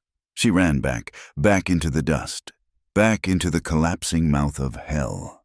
He saw her coming. No, he yelled. She did not listen. She put her shoulder next to his. She put her hands on the wood. Now, she screamed. They heaved. Together. One last, desperate, impossible push. The timber shifted. It rolled. It did not trap them. It rolled away, blocking the hole, sealing the mine, sealing Cray inside. The force of it threw them both, tumbling, backward, out of the dust, into the clean, gray light of the dawn. They landed in a heap, rock dust, sweat, and blood. They were coughing, gasping. The sun, the real sun, broke over the mesa. It lit the yard. The witch's rib was gone. It was just a pile of rocks. Ashki rolled over, his lungs on fire. He was alive. He looked at Mara. She was 5 feet away, on her hands and knees, gasping for air. Her hair was matted. Her face was black. She looked at him. She was alive. She had come back for him. He had held the door. She had pulled him out. They just stared. There were no words. There was only the sound of Key, lying by the ledgers, laughing, a weak, rattling, but living laugh.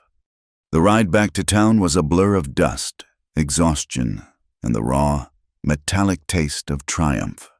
They were three ghosts, caked in the gray powder of the witch's rib. Ashki rode his Mustang, with Ki Yazi, weak and coughing, propped up in front of him. Mara rode beside them, her knuckles white where she gripped the reins. Strapped to her saddle was the heavy leather ledger and the small, steel box that held the seal. They were not just carrying proof, they were carrying the physical weight of Vetch's entire, corrupt world. They had lost their horses in the escape, but found two mine mules tethered in a hidden corral, Vetch's own escape route. It was a slow, agonizing journey. Every step was a victory, every breath of clean air was a miracle. They did not speak of what had happened at the mine mouth. They did not speak of the bodies, of Cray and the Pinkertons, buried under 1,000,000 tons of rock. They did not speak of the fact that she had run back into a collapsing tunnel for him, or that he had held the world on his back for her. Not yet.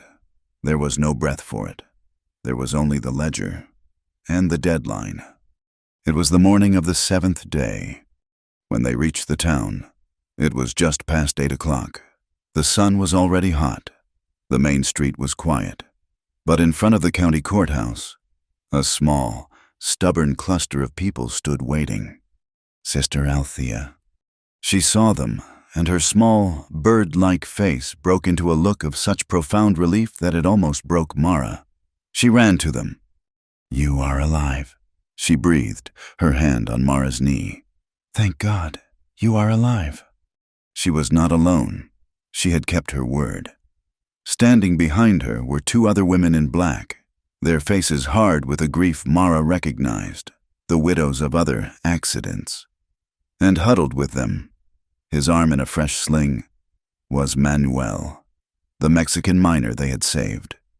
Sister Althea had found him, had brought him here, and Finn. Finn was there, his small hand holding the sister's. He saw his mother, and his face was a silent O of awe. He ran to her, and she nearly fell from the mule to hold him. "Mama," he whispered, his face buried in her dusty shirt. "You came back." "I told you I would," she said, her voice a raw croak. Ashki dismounted, helping Key to the ground. Key was leaning on his cousin, but his eyes were bright. He was alive, and he was free. They walked up the steps of the courthouse. A small, broken but united army. The widows, the miner, the nun, the warrior, the widow, and the child. Inside, the air was stale. A young, thin man with a slick of hair and a nervous twitch was behind the clerk's desk. He looked up, and his face went pale. He recognized them. He recognized the threat. "The courthouse is not officially open," he stammered. "Judge Miller is away on business." "We are not here for Judge Miller," Mara said. She walked to the desk. She was no longer a grieving widow. She was an instrument of justice. She dropped the heavy ledger onto the desk. The sound was a heavy, final thud. "We are here to file this," she said. The clerk, a Mr. Tibbins, looked at the book as if it were a snake. I do not know what that is. I cannot accept unofficial papers." "It is the real ledger from the Witch's Rib mine," Mara said, her voice ringing in the small room. "It shows the contracts, the slavery, the fraud." Tibbins' eyes darted to the door. "This is highly irregular. And for any legal filing, any challenge, you need the official county seal, which, I am afraid, is locked, and Judge Miller has the key." He smiled. A small, weaselly, triumphant smile. He had them. It was then that Ashki stepped forward. He was covered in gray dust, his black hair matted. He looked like an avenging spirit from the earth itself. "Which seal, clerk?" he asked, his voice a low rumble. He reached into his shirt and pulled out the crumpled foreclosure notice. He slapped it down on the desk, next to the ledger. "This one," he said. He tapped the embossed paper. "The one Vetch's man used, the one with the eagle's left wing carved too high, the clumsy copy." Tibbins stopped smiling. His face went from pale to a sick, greenish white. He knew. "Or," Yazi said, his voice a hoarse rasp. "Do you mean this one?"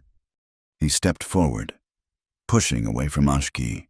He held the small, steel box with a theatrical, shaky hand. He opened it. He took out the heavy, intricate brass seal of the Vetch Mining Company. "This is the one," Key said, his voice rising. "This is the seal he used to stamp our contracts. The ones he forged. I know, I was there. I was the one he forced to work the press. I watched him stamp my own cousin's name on a lie." The room was silent. Tibbins was trapped.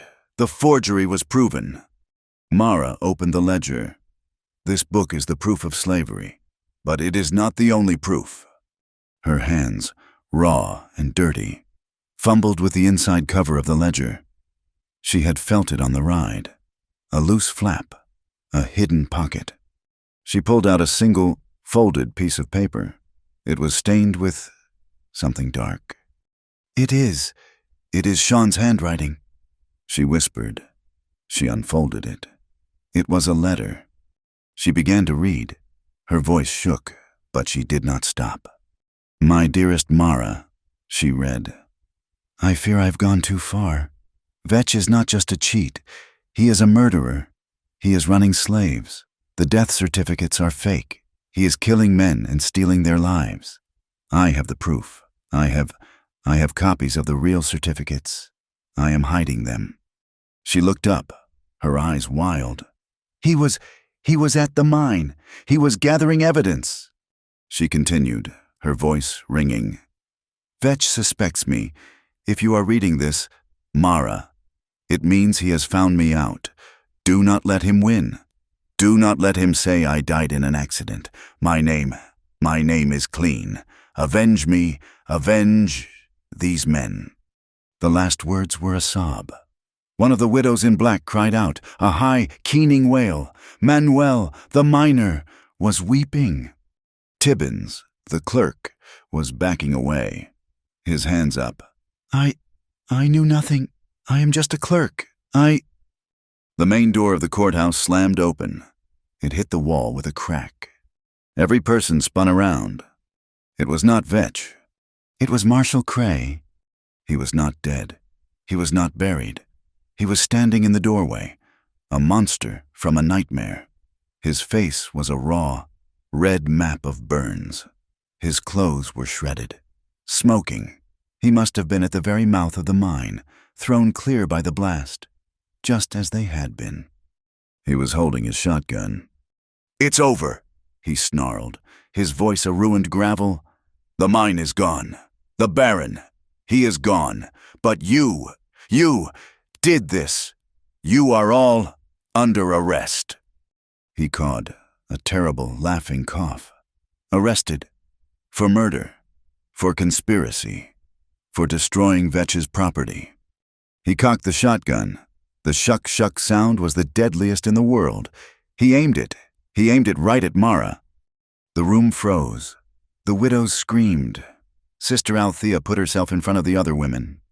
"Marshall, no!" she cried. "Get out of the way, sister," Cray hissed. "Your God cannot help you now." He put his finger on the trigger. A sound, high and piercing, cut through the air. A shriek so loud it felt like a needle in the ear. Fee. It was Finn. He was standing on a bench, his face red, his cheeks puffed. He was blowing the town's fire whistle, the one that hung by the courthouse door. Cray flinched, his head snapping toward the sound. "You little—" But it was too late. The effect was instantaneous. Outside, on the street, voices yelled, "Fire, fire! Where is the fire?"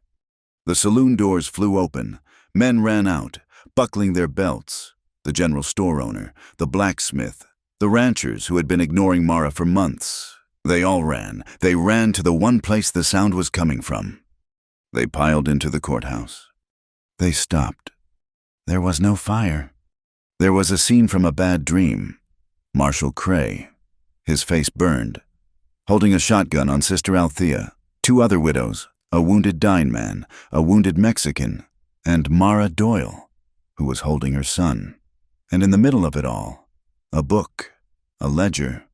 "Marshal," the blacksmith said, his voice full of confusion. What is going on?" Cray was trapped. His authority, his power, it was all built on fear and shadow. Now, the light was on him. The whole town was watching. He looked around, his eyes wild. His shotgun hand, it was shaking. He slowly lowered the barrel. I was making an arrest," he grumbled, but his voice was dead. "He was," a new voice said. A man stepped through the crowd. He was not from the town. He was tall, thin, and wore a clean black suit. "The circuit judge, Judge Amos, I was due here this morning." He looked at the scene, at Cray, at the group, at the ledger. "It seems," Judge Amos said, his voice dry. "I have arrived just in time." Sister Althea stepped forward. Her voice was calm, but it was steel. "This, Judge Amos, is what passes for justice in your territory. We have witnesses, we have evidence, and we have a murderer." She pointed at Cray. "Lies," Cray roared. "Read the letter, Mara," Sister Althea said. "Mara," her voice shaking but clear. "Read it again, all of it." The crowd listened. A low, angry murmur started. The men who had drunk with Sean, who had respected him, their faces turned dark. The blacksmith walked forward. He was a big man. He put his hand on Cray's shotgun. "I think," the blacksmith said, his voice a low growl, "you should give me that, Marshal." Cray looked at the blacksmith, at the 50 other men of the town, all watching him. His power was gone. It had vanished, like a puff of smoke. He let go of the gun. Judge Amos banged a gavel he took from his bag onto the clerk's desk. "This court," he announced, "is now in session." He looked at Tibbins, who was trying to sneak out the back. "Mr. Tibbins, you will stay. You will take notes." He looked at the crowd. "Sister, Mrs. Doyle, Mr. Nez, tell me everything." As Mara began to speak, holding the ledger in her hand, Finn walked over to Ashki. He reached up and gently untied the turquoise from his own wrist. Ashki knelt. Finn, with a solemnity beyond his years, tied the leather thong around Ashki's wrist. "Hoso," Finn whispered, repeating the word he had heard. "Peace for you." Ashki put his hand on the boy's head. He then stood and laid his hand, the one with the blue stone, on top of the open ledger. A promise, a balance, the scales of justice, held by the community, were finally, terribly, tipping back. The courthouse was not a hall of justice. It was a pressure cooker. As Mara spoke, her voice clear and strong, reading from Sean's letter, the faces of the townsmen turned from confusion to suspicion to a slow, cold, granite-hard anger. They were learning, in the span of 10 minutes, that their entire world was a lie, that their marshal was a murderer, their judge a puppet, and their town's benefactor, Silas Vetch, a slaver. Judge Amos listened, his face impassive. He motioned to the blacksmith. "Lock that man," he said, pointing to Marshal Cray, who was now bound to a chair. "In the holding cell, and Mr. Tibbins," he said to the pale clerk, "you will not be taking notes. You will be giving testimony." It was a victory. It was the law, finally grinding into motion. And then, cutting through the thick, righteous silence of the room, came a sound that did not belong. A high, thin, lonely wail, carried on the morning wind. Wee-oo-oo. It was a train whistle. Mara paused, her sentence half finished. Ashki, who had been standing silent guard by the door, stiffened. His head turned, his eyes narrowing. He was listening. Not to the court, to the world outside. The whistle came again, more distant this time, but sharp. Wee-oo. "What is that?" Judge Amos asked, annoyed at the interruption. "The 9 o'clock passenger train is not due for an hour," the blacksmith said. "That is not the passenger train," Ashki said. His voice was a low growl that cut through the murmur. Everyone stopped. "That is the ore train, from the Baron's private spur, the one that runs from the north face." Mara looked at him. Their eyes met. A cold, electric shock of realization passed between them. The mine had collapsed. Cray was here, but Vetch had run. He had run, not into the mine, but through it, to his own private escape route. The tunnel, the collapse, the fight. It had all been a delay. He was on that train. He was running. "The trial?" Mara said, her voice a sudden, desperate whisper. "The book." "The book is paper," Ashki said. "He is the snake. If he gets away, the paper does not matter. He will buy new judges. He will build new mines." He was already moving. He was out the door before Judge Amos could even rise. "Mr. Nez, where are you going? This proceeding is not—" "He is escaping!" Mara yelled, not to the judge, but to the room. She was right behind Ashki, running. "Vetch is escaping!" She burst out onto the boardwalk, into the hot sun. Ashki was already untying his Mustang. She ran for her mare. "Mama!" Finn cried, running after her. Sister Althea grabbed him. "No, Finn, she will be back. Stay with me." Ki Yazi, his face a mask of coal dust and fury, grabbed the reins of a mule. Manuel, the miner, grabbed another. We are with you." Ki gasped. "No," Ashki commanded. "You are witnesses. Stay. Protect the book." He swung onto his horse. Mara was mounted, her rifle in its scabbard. She looked at Ashki. There was no question, no hesitation. This was the last act. "The tracks run north," she said, "across the High Canyon Bridge." "He will be fast," Ashki said. "We will be faster." They spurred their horses. They left the town, the courthouse, the half-finished justice. In a cloud of dust, they galloped, hard. The sound of the hooves a desperate drumbeat. They were riding, not for paper, but for a man. They rode for an hour, pushing the horses, following the thin black ribbon of the tracks. The land rose, the red rock closing in, and the wind began to rise. It was not a breeze, it was the land breathing, a hot, dry, angry breath from the desert. It picked up sand, it picked up dust. By the time they reached the mouth of the High Canyon, the world was turning brown. A sandstorm, not a gentle one, but a full, howling, blinding wall of grit. "We cannot see!" Mara yelled, pulling her bandana over her face. "We do not need to see," Ashki roared back over the wind. "We listen." He pointed. Through the brown, swirling chaos. She could just see it, the bridge, a long, spindly wooden trestle, stretching over a canyon 1,000 feet deep. And on it, a train, a short, chugging ore train, an engine, a tender, and 3 heavy cars. It was halfway across. "Wee-oo-oo!" The whistle was a scream, swallowed by the wind. Vetch had seen them. "He is running!" Mara yelled. "He is trapped," Ashki corrected. "He has to slow for the curve on the other side. Ride?" They spurred the horses onto the bridge. The wind was a solid, physical force. It tried to tear them from their saddles. The horses screamed, their eyes wild, but they obeyed. The planks rattled under them.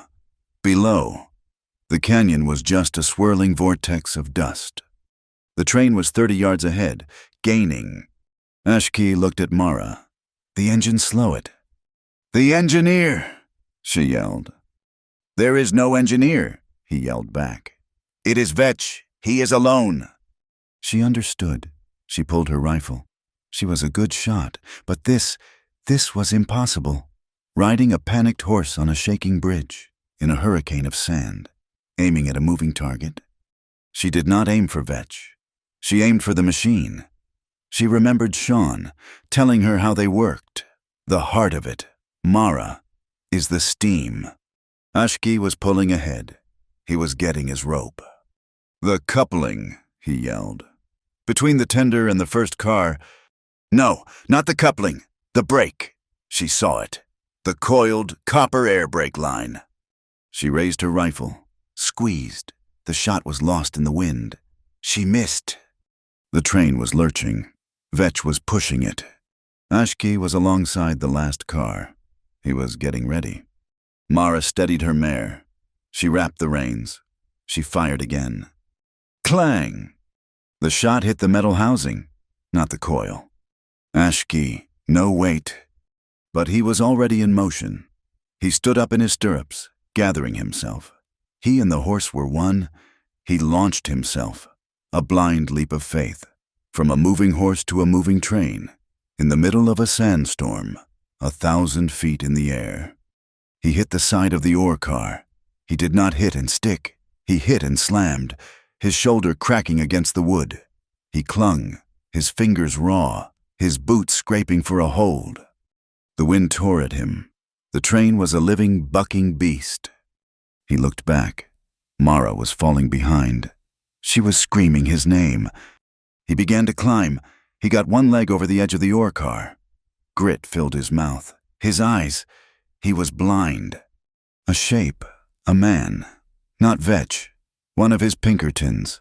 The one from the bridge, the one who had fought him. He had survived. And he had a shovel. The Pinkerton swung the heavy steel shovel, aiming for Ashki's head. Ashki dropped. He hung, by his hands, from the side of the car. The shovel blade missed his skull by an inch, scraping sparks off the metal band. The Pinkerton raised the shovel again. Crack! This time, the sound of the shot was different. It was followed by a hiss, a high, sharp, violent hiss of steam. Mara's shot. It had hit. It had severed the brake line. The train, its air pressure gone, began to slow. Not fast, but it was slowing. The Pinkerton heard it. He looked back, toward the engine. In that second of distraction, Ashki pulled himself up. He hit the Pinkerton in the knees. A brutal, low tackle. The man went over the side. He did not fall into the canyon. He fell, screaming, into the coupling between the cars. There was a terrible, wet crunch, and then silence. Ashki was in the car. He picked up the shovel. He was blind, but he knew the way. Forward. The train was groaning. The brakes were dragging. He staggered to the tender. He climbed the coal. He was on the cab. He saw him. Silas Vetch. He was at the controls, his face a mask of coal dust and pure, demonic rage. He was pulling at the levers, trying to override the broken brakes. He saw Ashki. He did not reach for a gun. He reached for something else, a small, wooden box with a plunger. "It is over, Baron!" Ashki roared over the wind and the steam. "Not for me!" Vetch shrieked, his voice thin as the whistle. "For us, for all of it!" He pointed, out the front window. Ashki looked. The sandstorm, for a single, horrifying second, parted like a curtain. The track was gone. 50 yards ahead, a gap, the bridge, the trestle. It was just gone. A black, empty space. Vetch had done it. He had wired the bridge. He had set charges. He was not escaping. He was destroying the evidence. The train, the books, the witnesses, himself. "We die together. Scout!" Vetch screamed, his hand on the plunger. "A tragic accident." "No!" Ashki roared. He saw it. To the right, a switch, a manual track switch, for a small maintenance spur. It was 10 yards from the engine. He did not go for Vetch. He leaped. He leaped from the cab, onto the narrow running board. The train was moving. 20 miles an hour. 15. He hit the gravel of the track bed. He did not land. He tumbled. He rolled, rock and grit tearing his clothes, his skin. He was on his feet. He ran for the switch. Vetch saw him. He was still in the cab. He found his silver pistol. He fired. Ping! The bullet hit the rail by Ashki's foot. He fired again. Ping! Ashki was at the switch. It was heavy, rusted. He grabbed the long iron lever. The train was bearing down. 10 yards. The engine was a black monster, hissing steam. He put his back into it. He pulled. It did not move. It was rusted solid. "Hoso," he whispered. "Balance." He did not pull. He pushed. He put his shoulder into it, using the technique, the one for the rotten timbers. The lever groaned. It moved. An inch. The train was on him. He gave one final, desperate roar. He threw his entire life, his mother's memory, his cousin's pain, Mara's face. He threw it all into the iron. The lever gave. It slammed over. Clang! The train hit the switch. The front wheels. They screamed. A sound of metal on metal that was the sound of hell itself. The engine bucked. It leaped.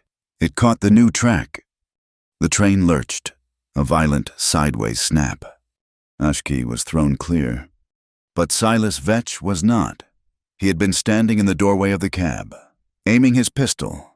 The lurch, the one he had not planned for, caught him. He was not a warrior. He was not balanced. He was thrown, like a doll, from the cab. He did not hit the ground. He hit the steep gravel embankment. He did not stop. He tumbled, end over end, a small, black-suited figure, rolling, breaking, down the long, steep slope of loose rock. He came to a stop, 100 feet below, a broken, twisted shape. The train, hissing, groaning, sparks flying, shuddered to a halt on the maintenance spur, 10 feet from a pile of old railroad ties. Silence. The world went still. And then the sandstorm, it just stopped, as if a hand had turned it off. The wind died. The dust began to settle. Mara was there.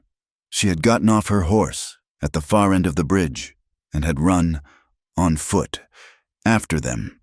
She was standing, her rifle in her hands, her face a mask of terror. She saw the train, safe. She saw Ashki. He was on the ground. He was not moving.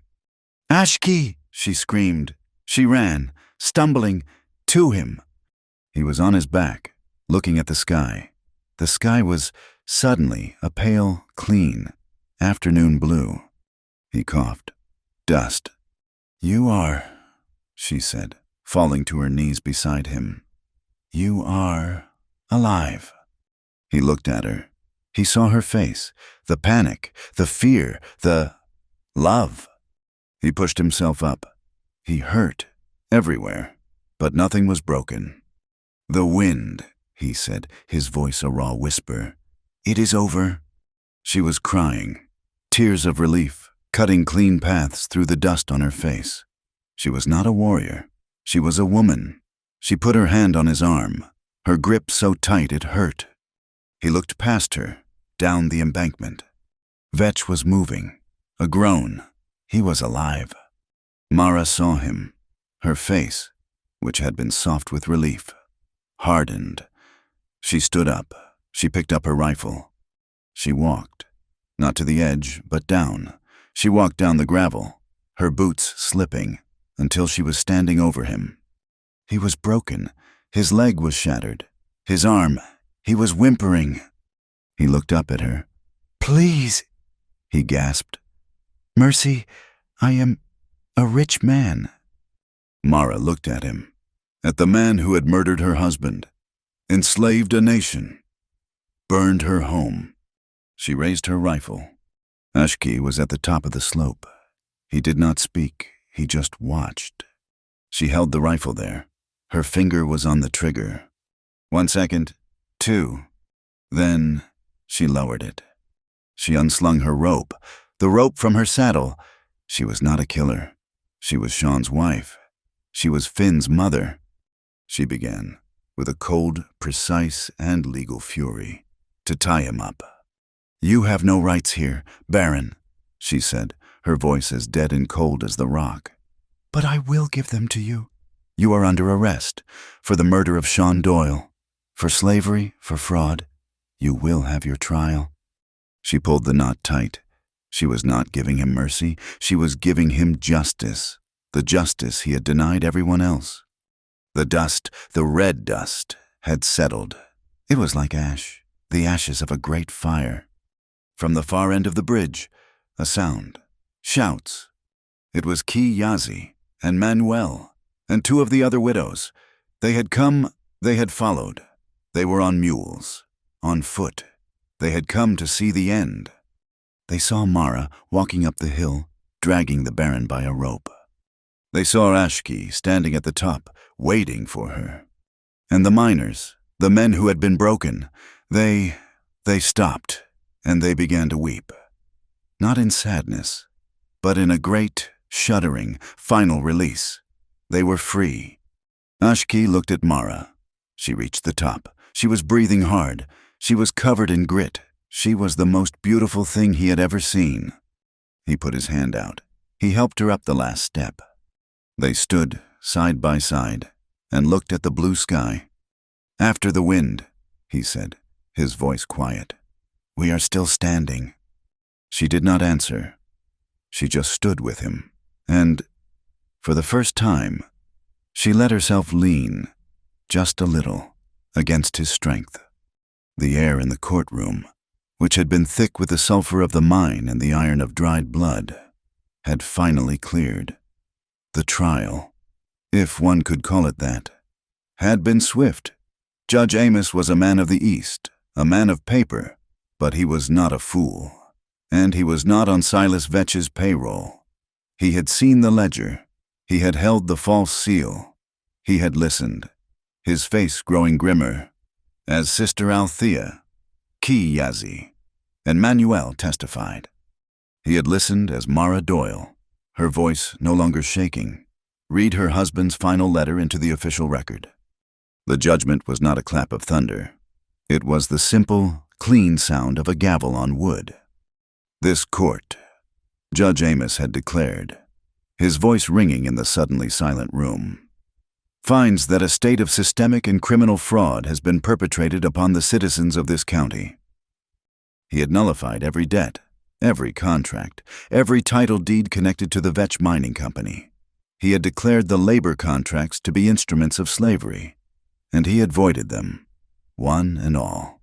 The heavy, leather-bound book, the one Ashki had pulled from the fire, was now evidence, locked away, its dark power finally broken.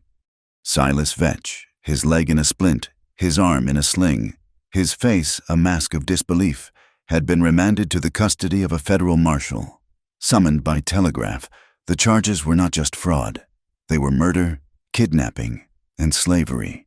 He was gone before the sun set, on a train, in chains, heading for a federal court.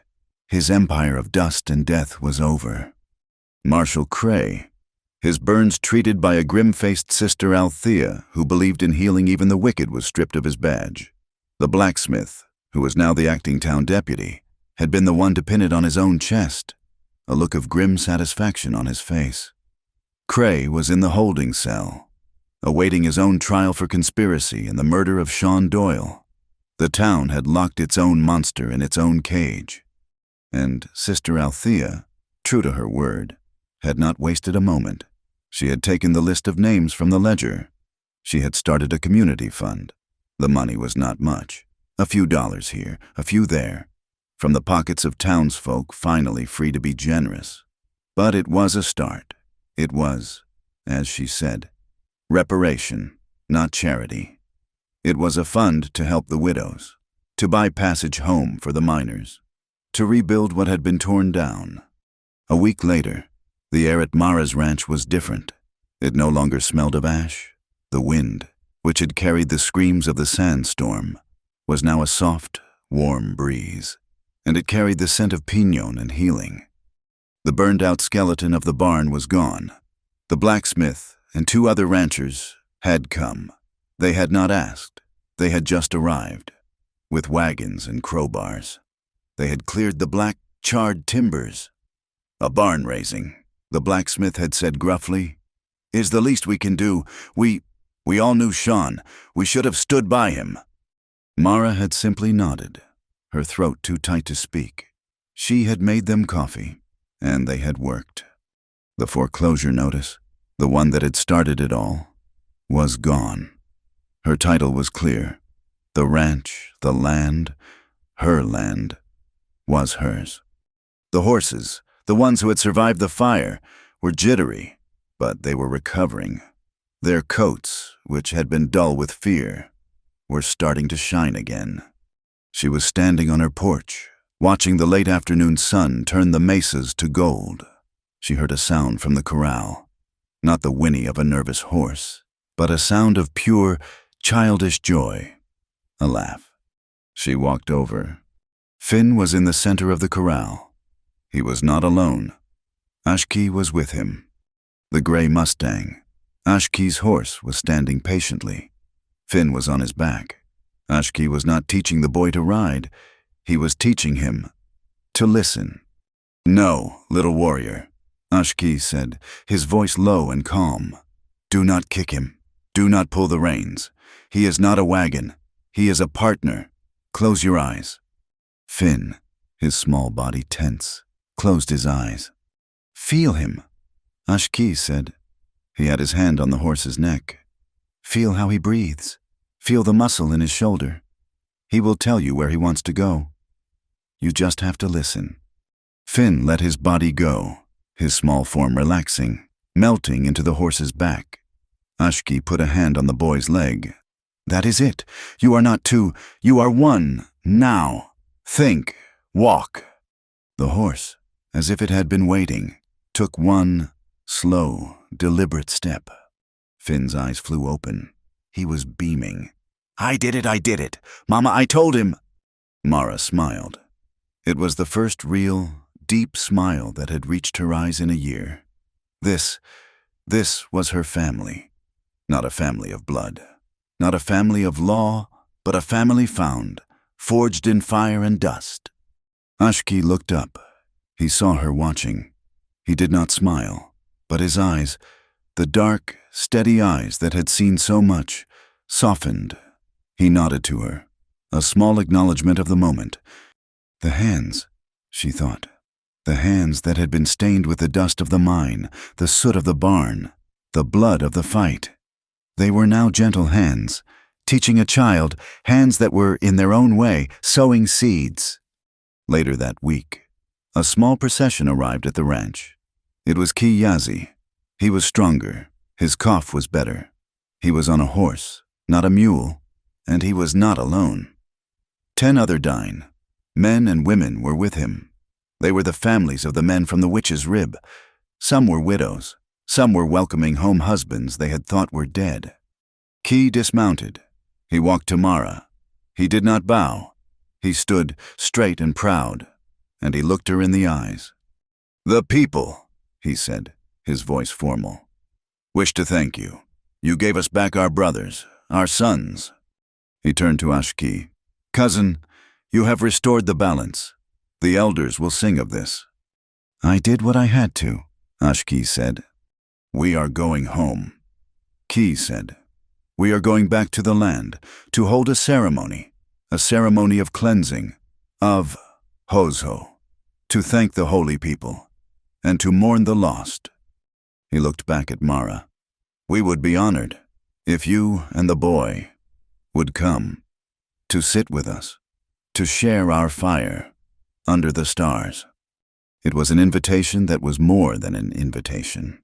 It was an acceptance. It was the weaving of 2 worlds. We will be there, Mara said, her voice soft. That night, after Finn was asleep, Mara and Ashki sat on the porch. The new timbers for the barn were stacked in the yard, smelling of fresh-cut pine. Key and his people had left. The invitation hung in the air between them. Ashki was staring out at the darkness. He had been quiet all evening. Mara could feel it, a restlessness in him, a pulling.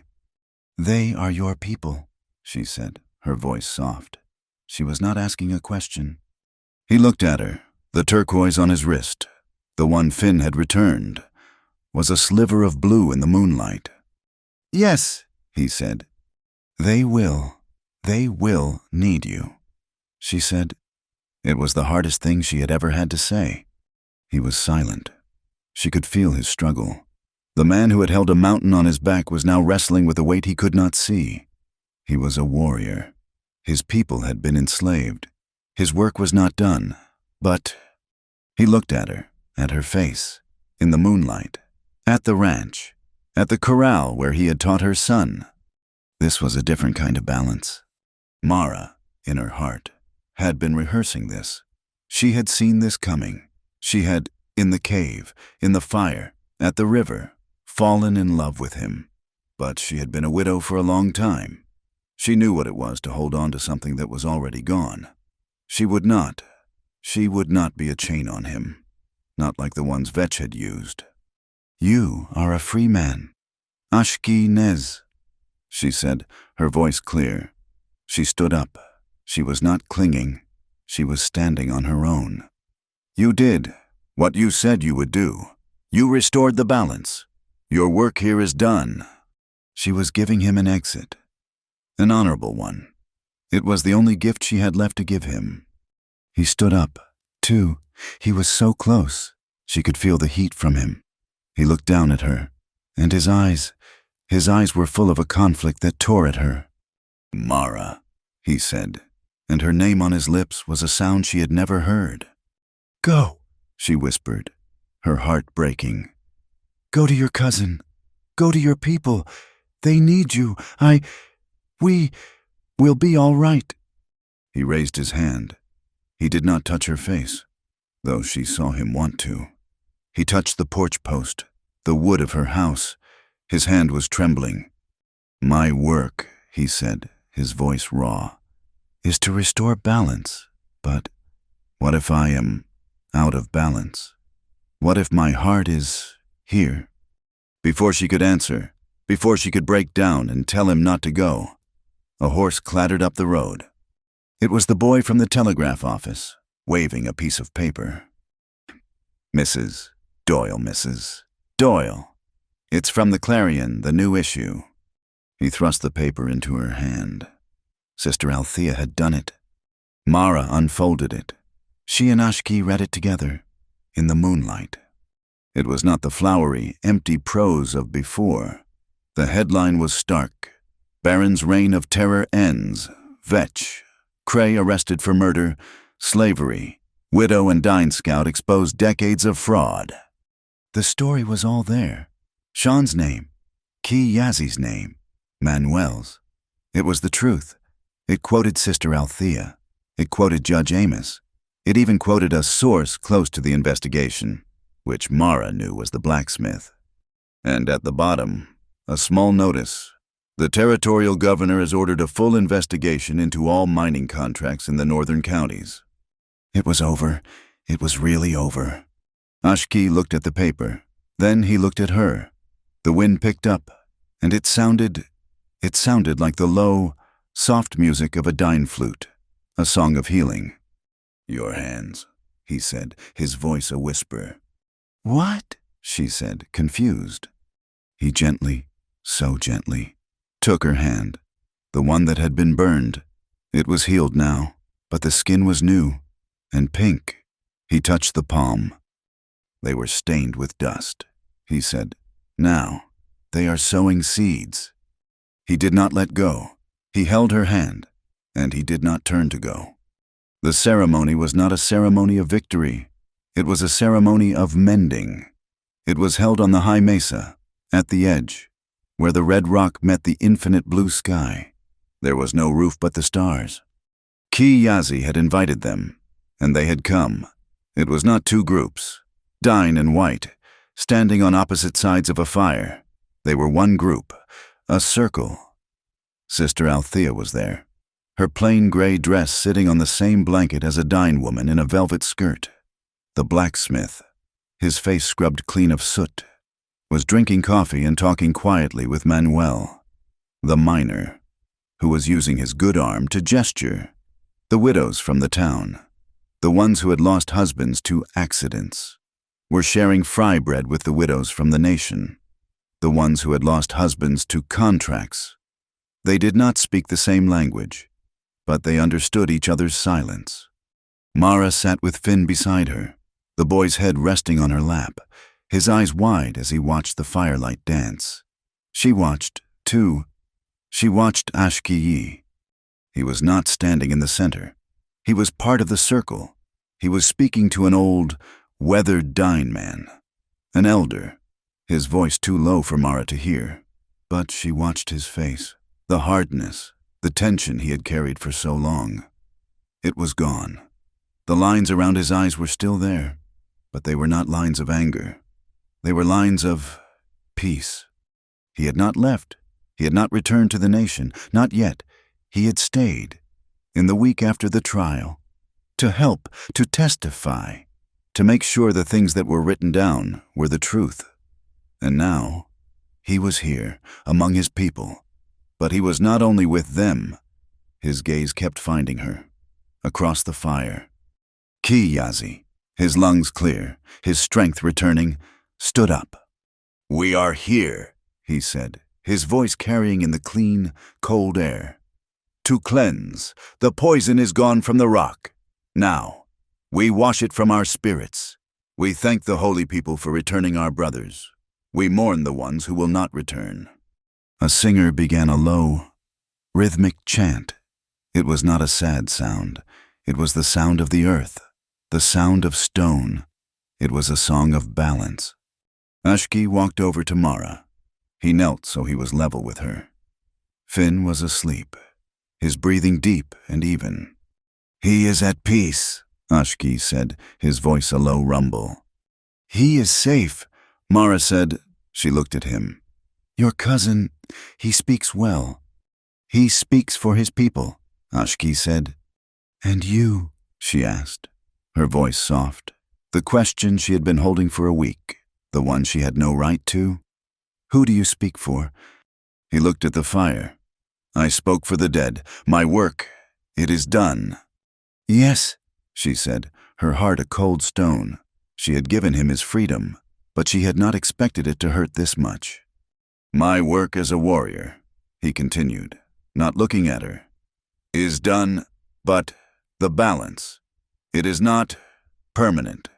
It must be tended, like a horse, like a crop."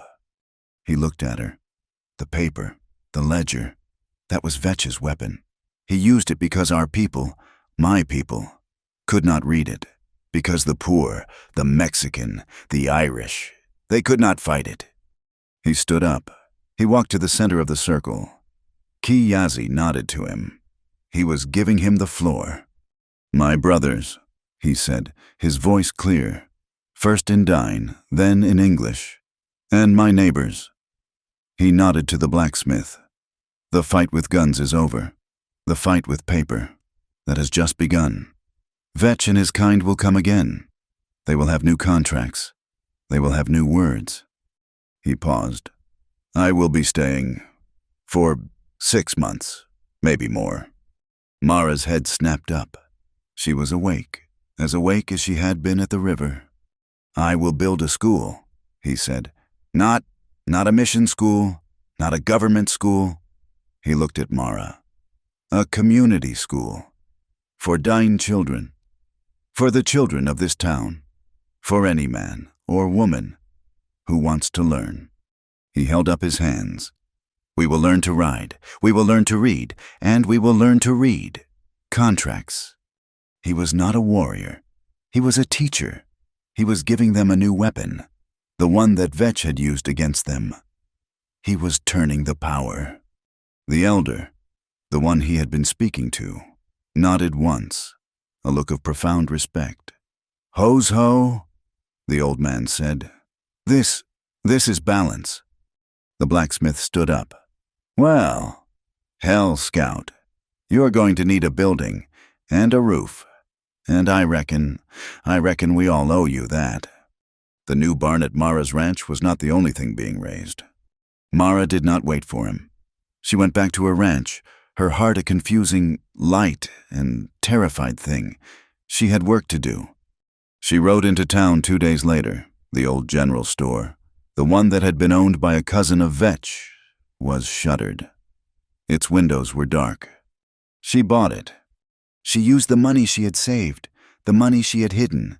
She bought the building, the stock, the scales. And she opened it. The men who were rebuilding her barn came to help. They painted the front. They fixed the boardwalk. A week later, she hung a new sign.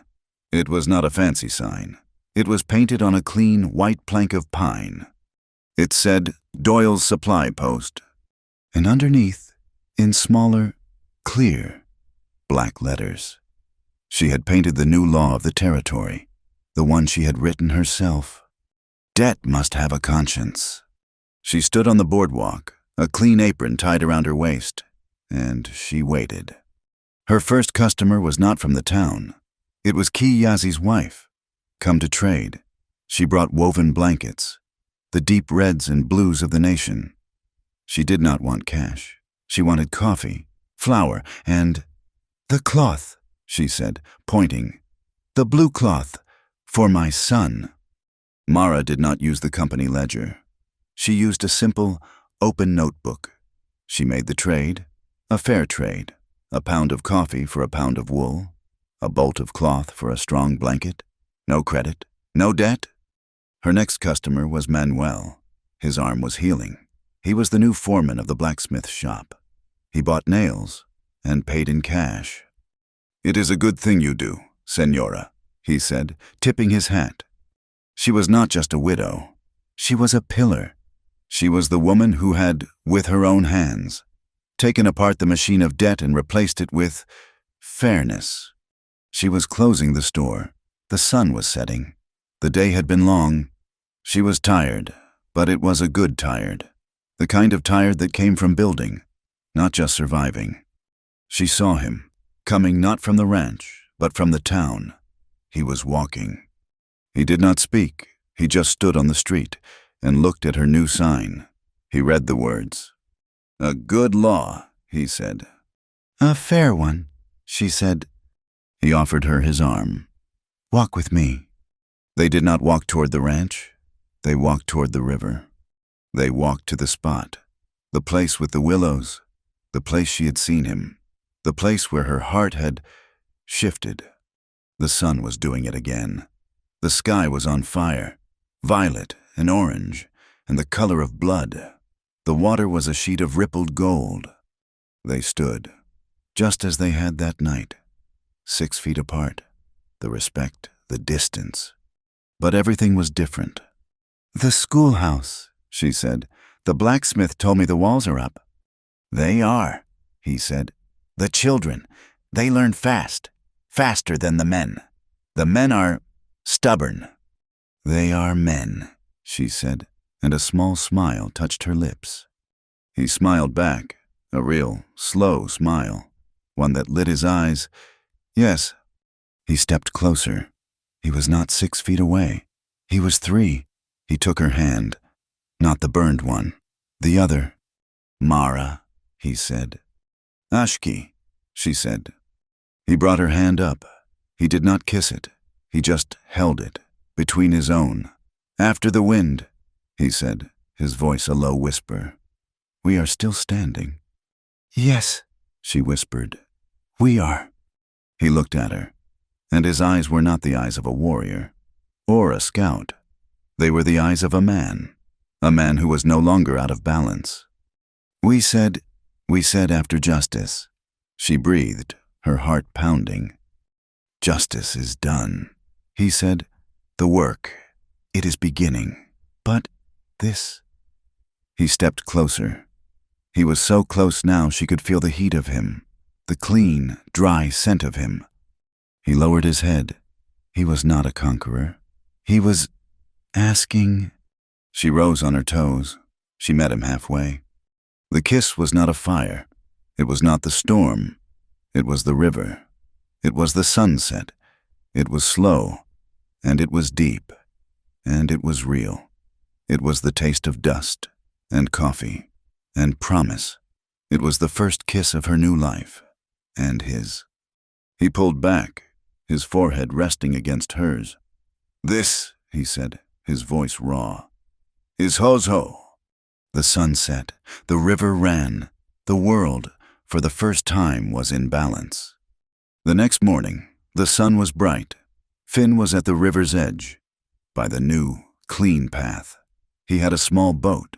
One Ashki had carved for him from a piece of cottonwood. He put it in the water and watched it go.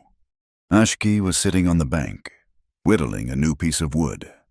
Finn came and sat beside him. "Ashki." I read the paper, the Clarion. It had a word. Finn sounded it out, his small brow furrowed. "Equity." Ashki stopped whittling. He looked at the boy. "What does it mean?" Finn asked. Ashki looked at the river, at the small boat, already floating downstream.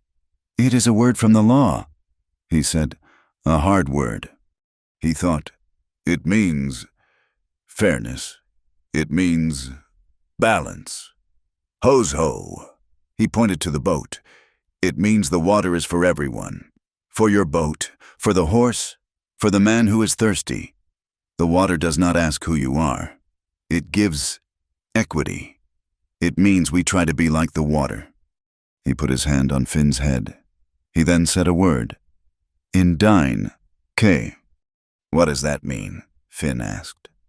"It means," Ashki said, "peace between us, between families. It is a part of equity. It means we are all connected, like the water." Finn nodded, his small face serious. He picked up a stone and threw it. The splash was a small, perfect circle. The sun rose higher, a new day. Mara was on her porch, the new porch, the one the blacksmith had built, wide and strong. She was drinking coffee. The air was cool, and the world was quiet. There was the distant sound of a hammer, the sound of building. She was not wearing black. She was wearing a simple, clean, blue dress.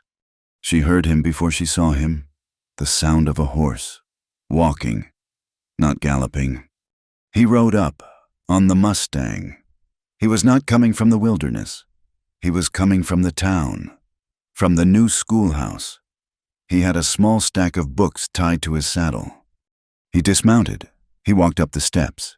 He had 2 cups of coffee. He had made it, on her stove. He handed one to her. She reached out to take it. Her hand, her left hand, came into the morning light. The sun hit the stone, the turquoise, his mother's stone. He had given it to her, the night before, at the river. A quiet promise.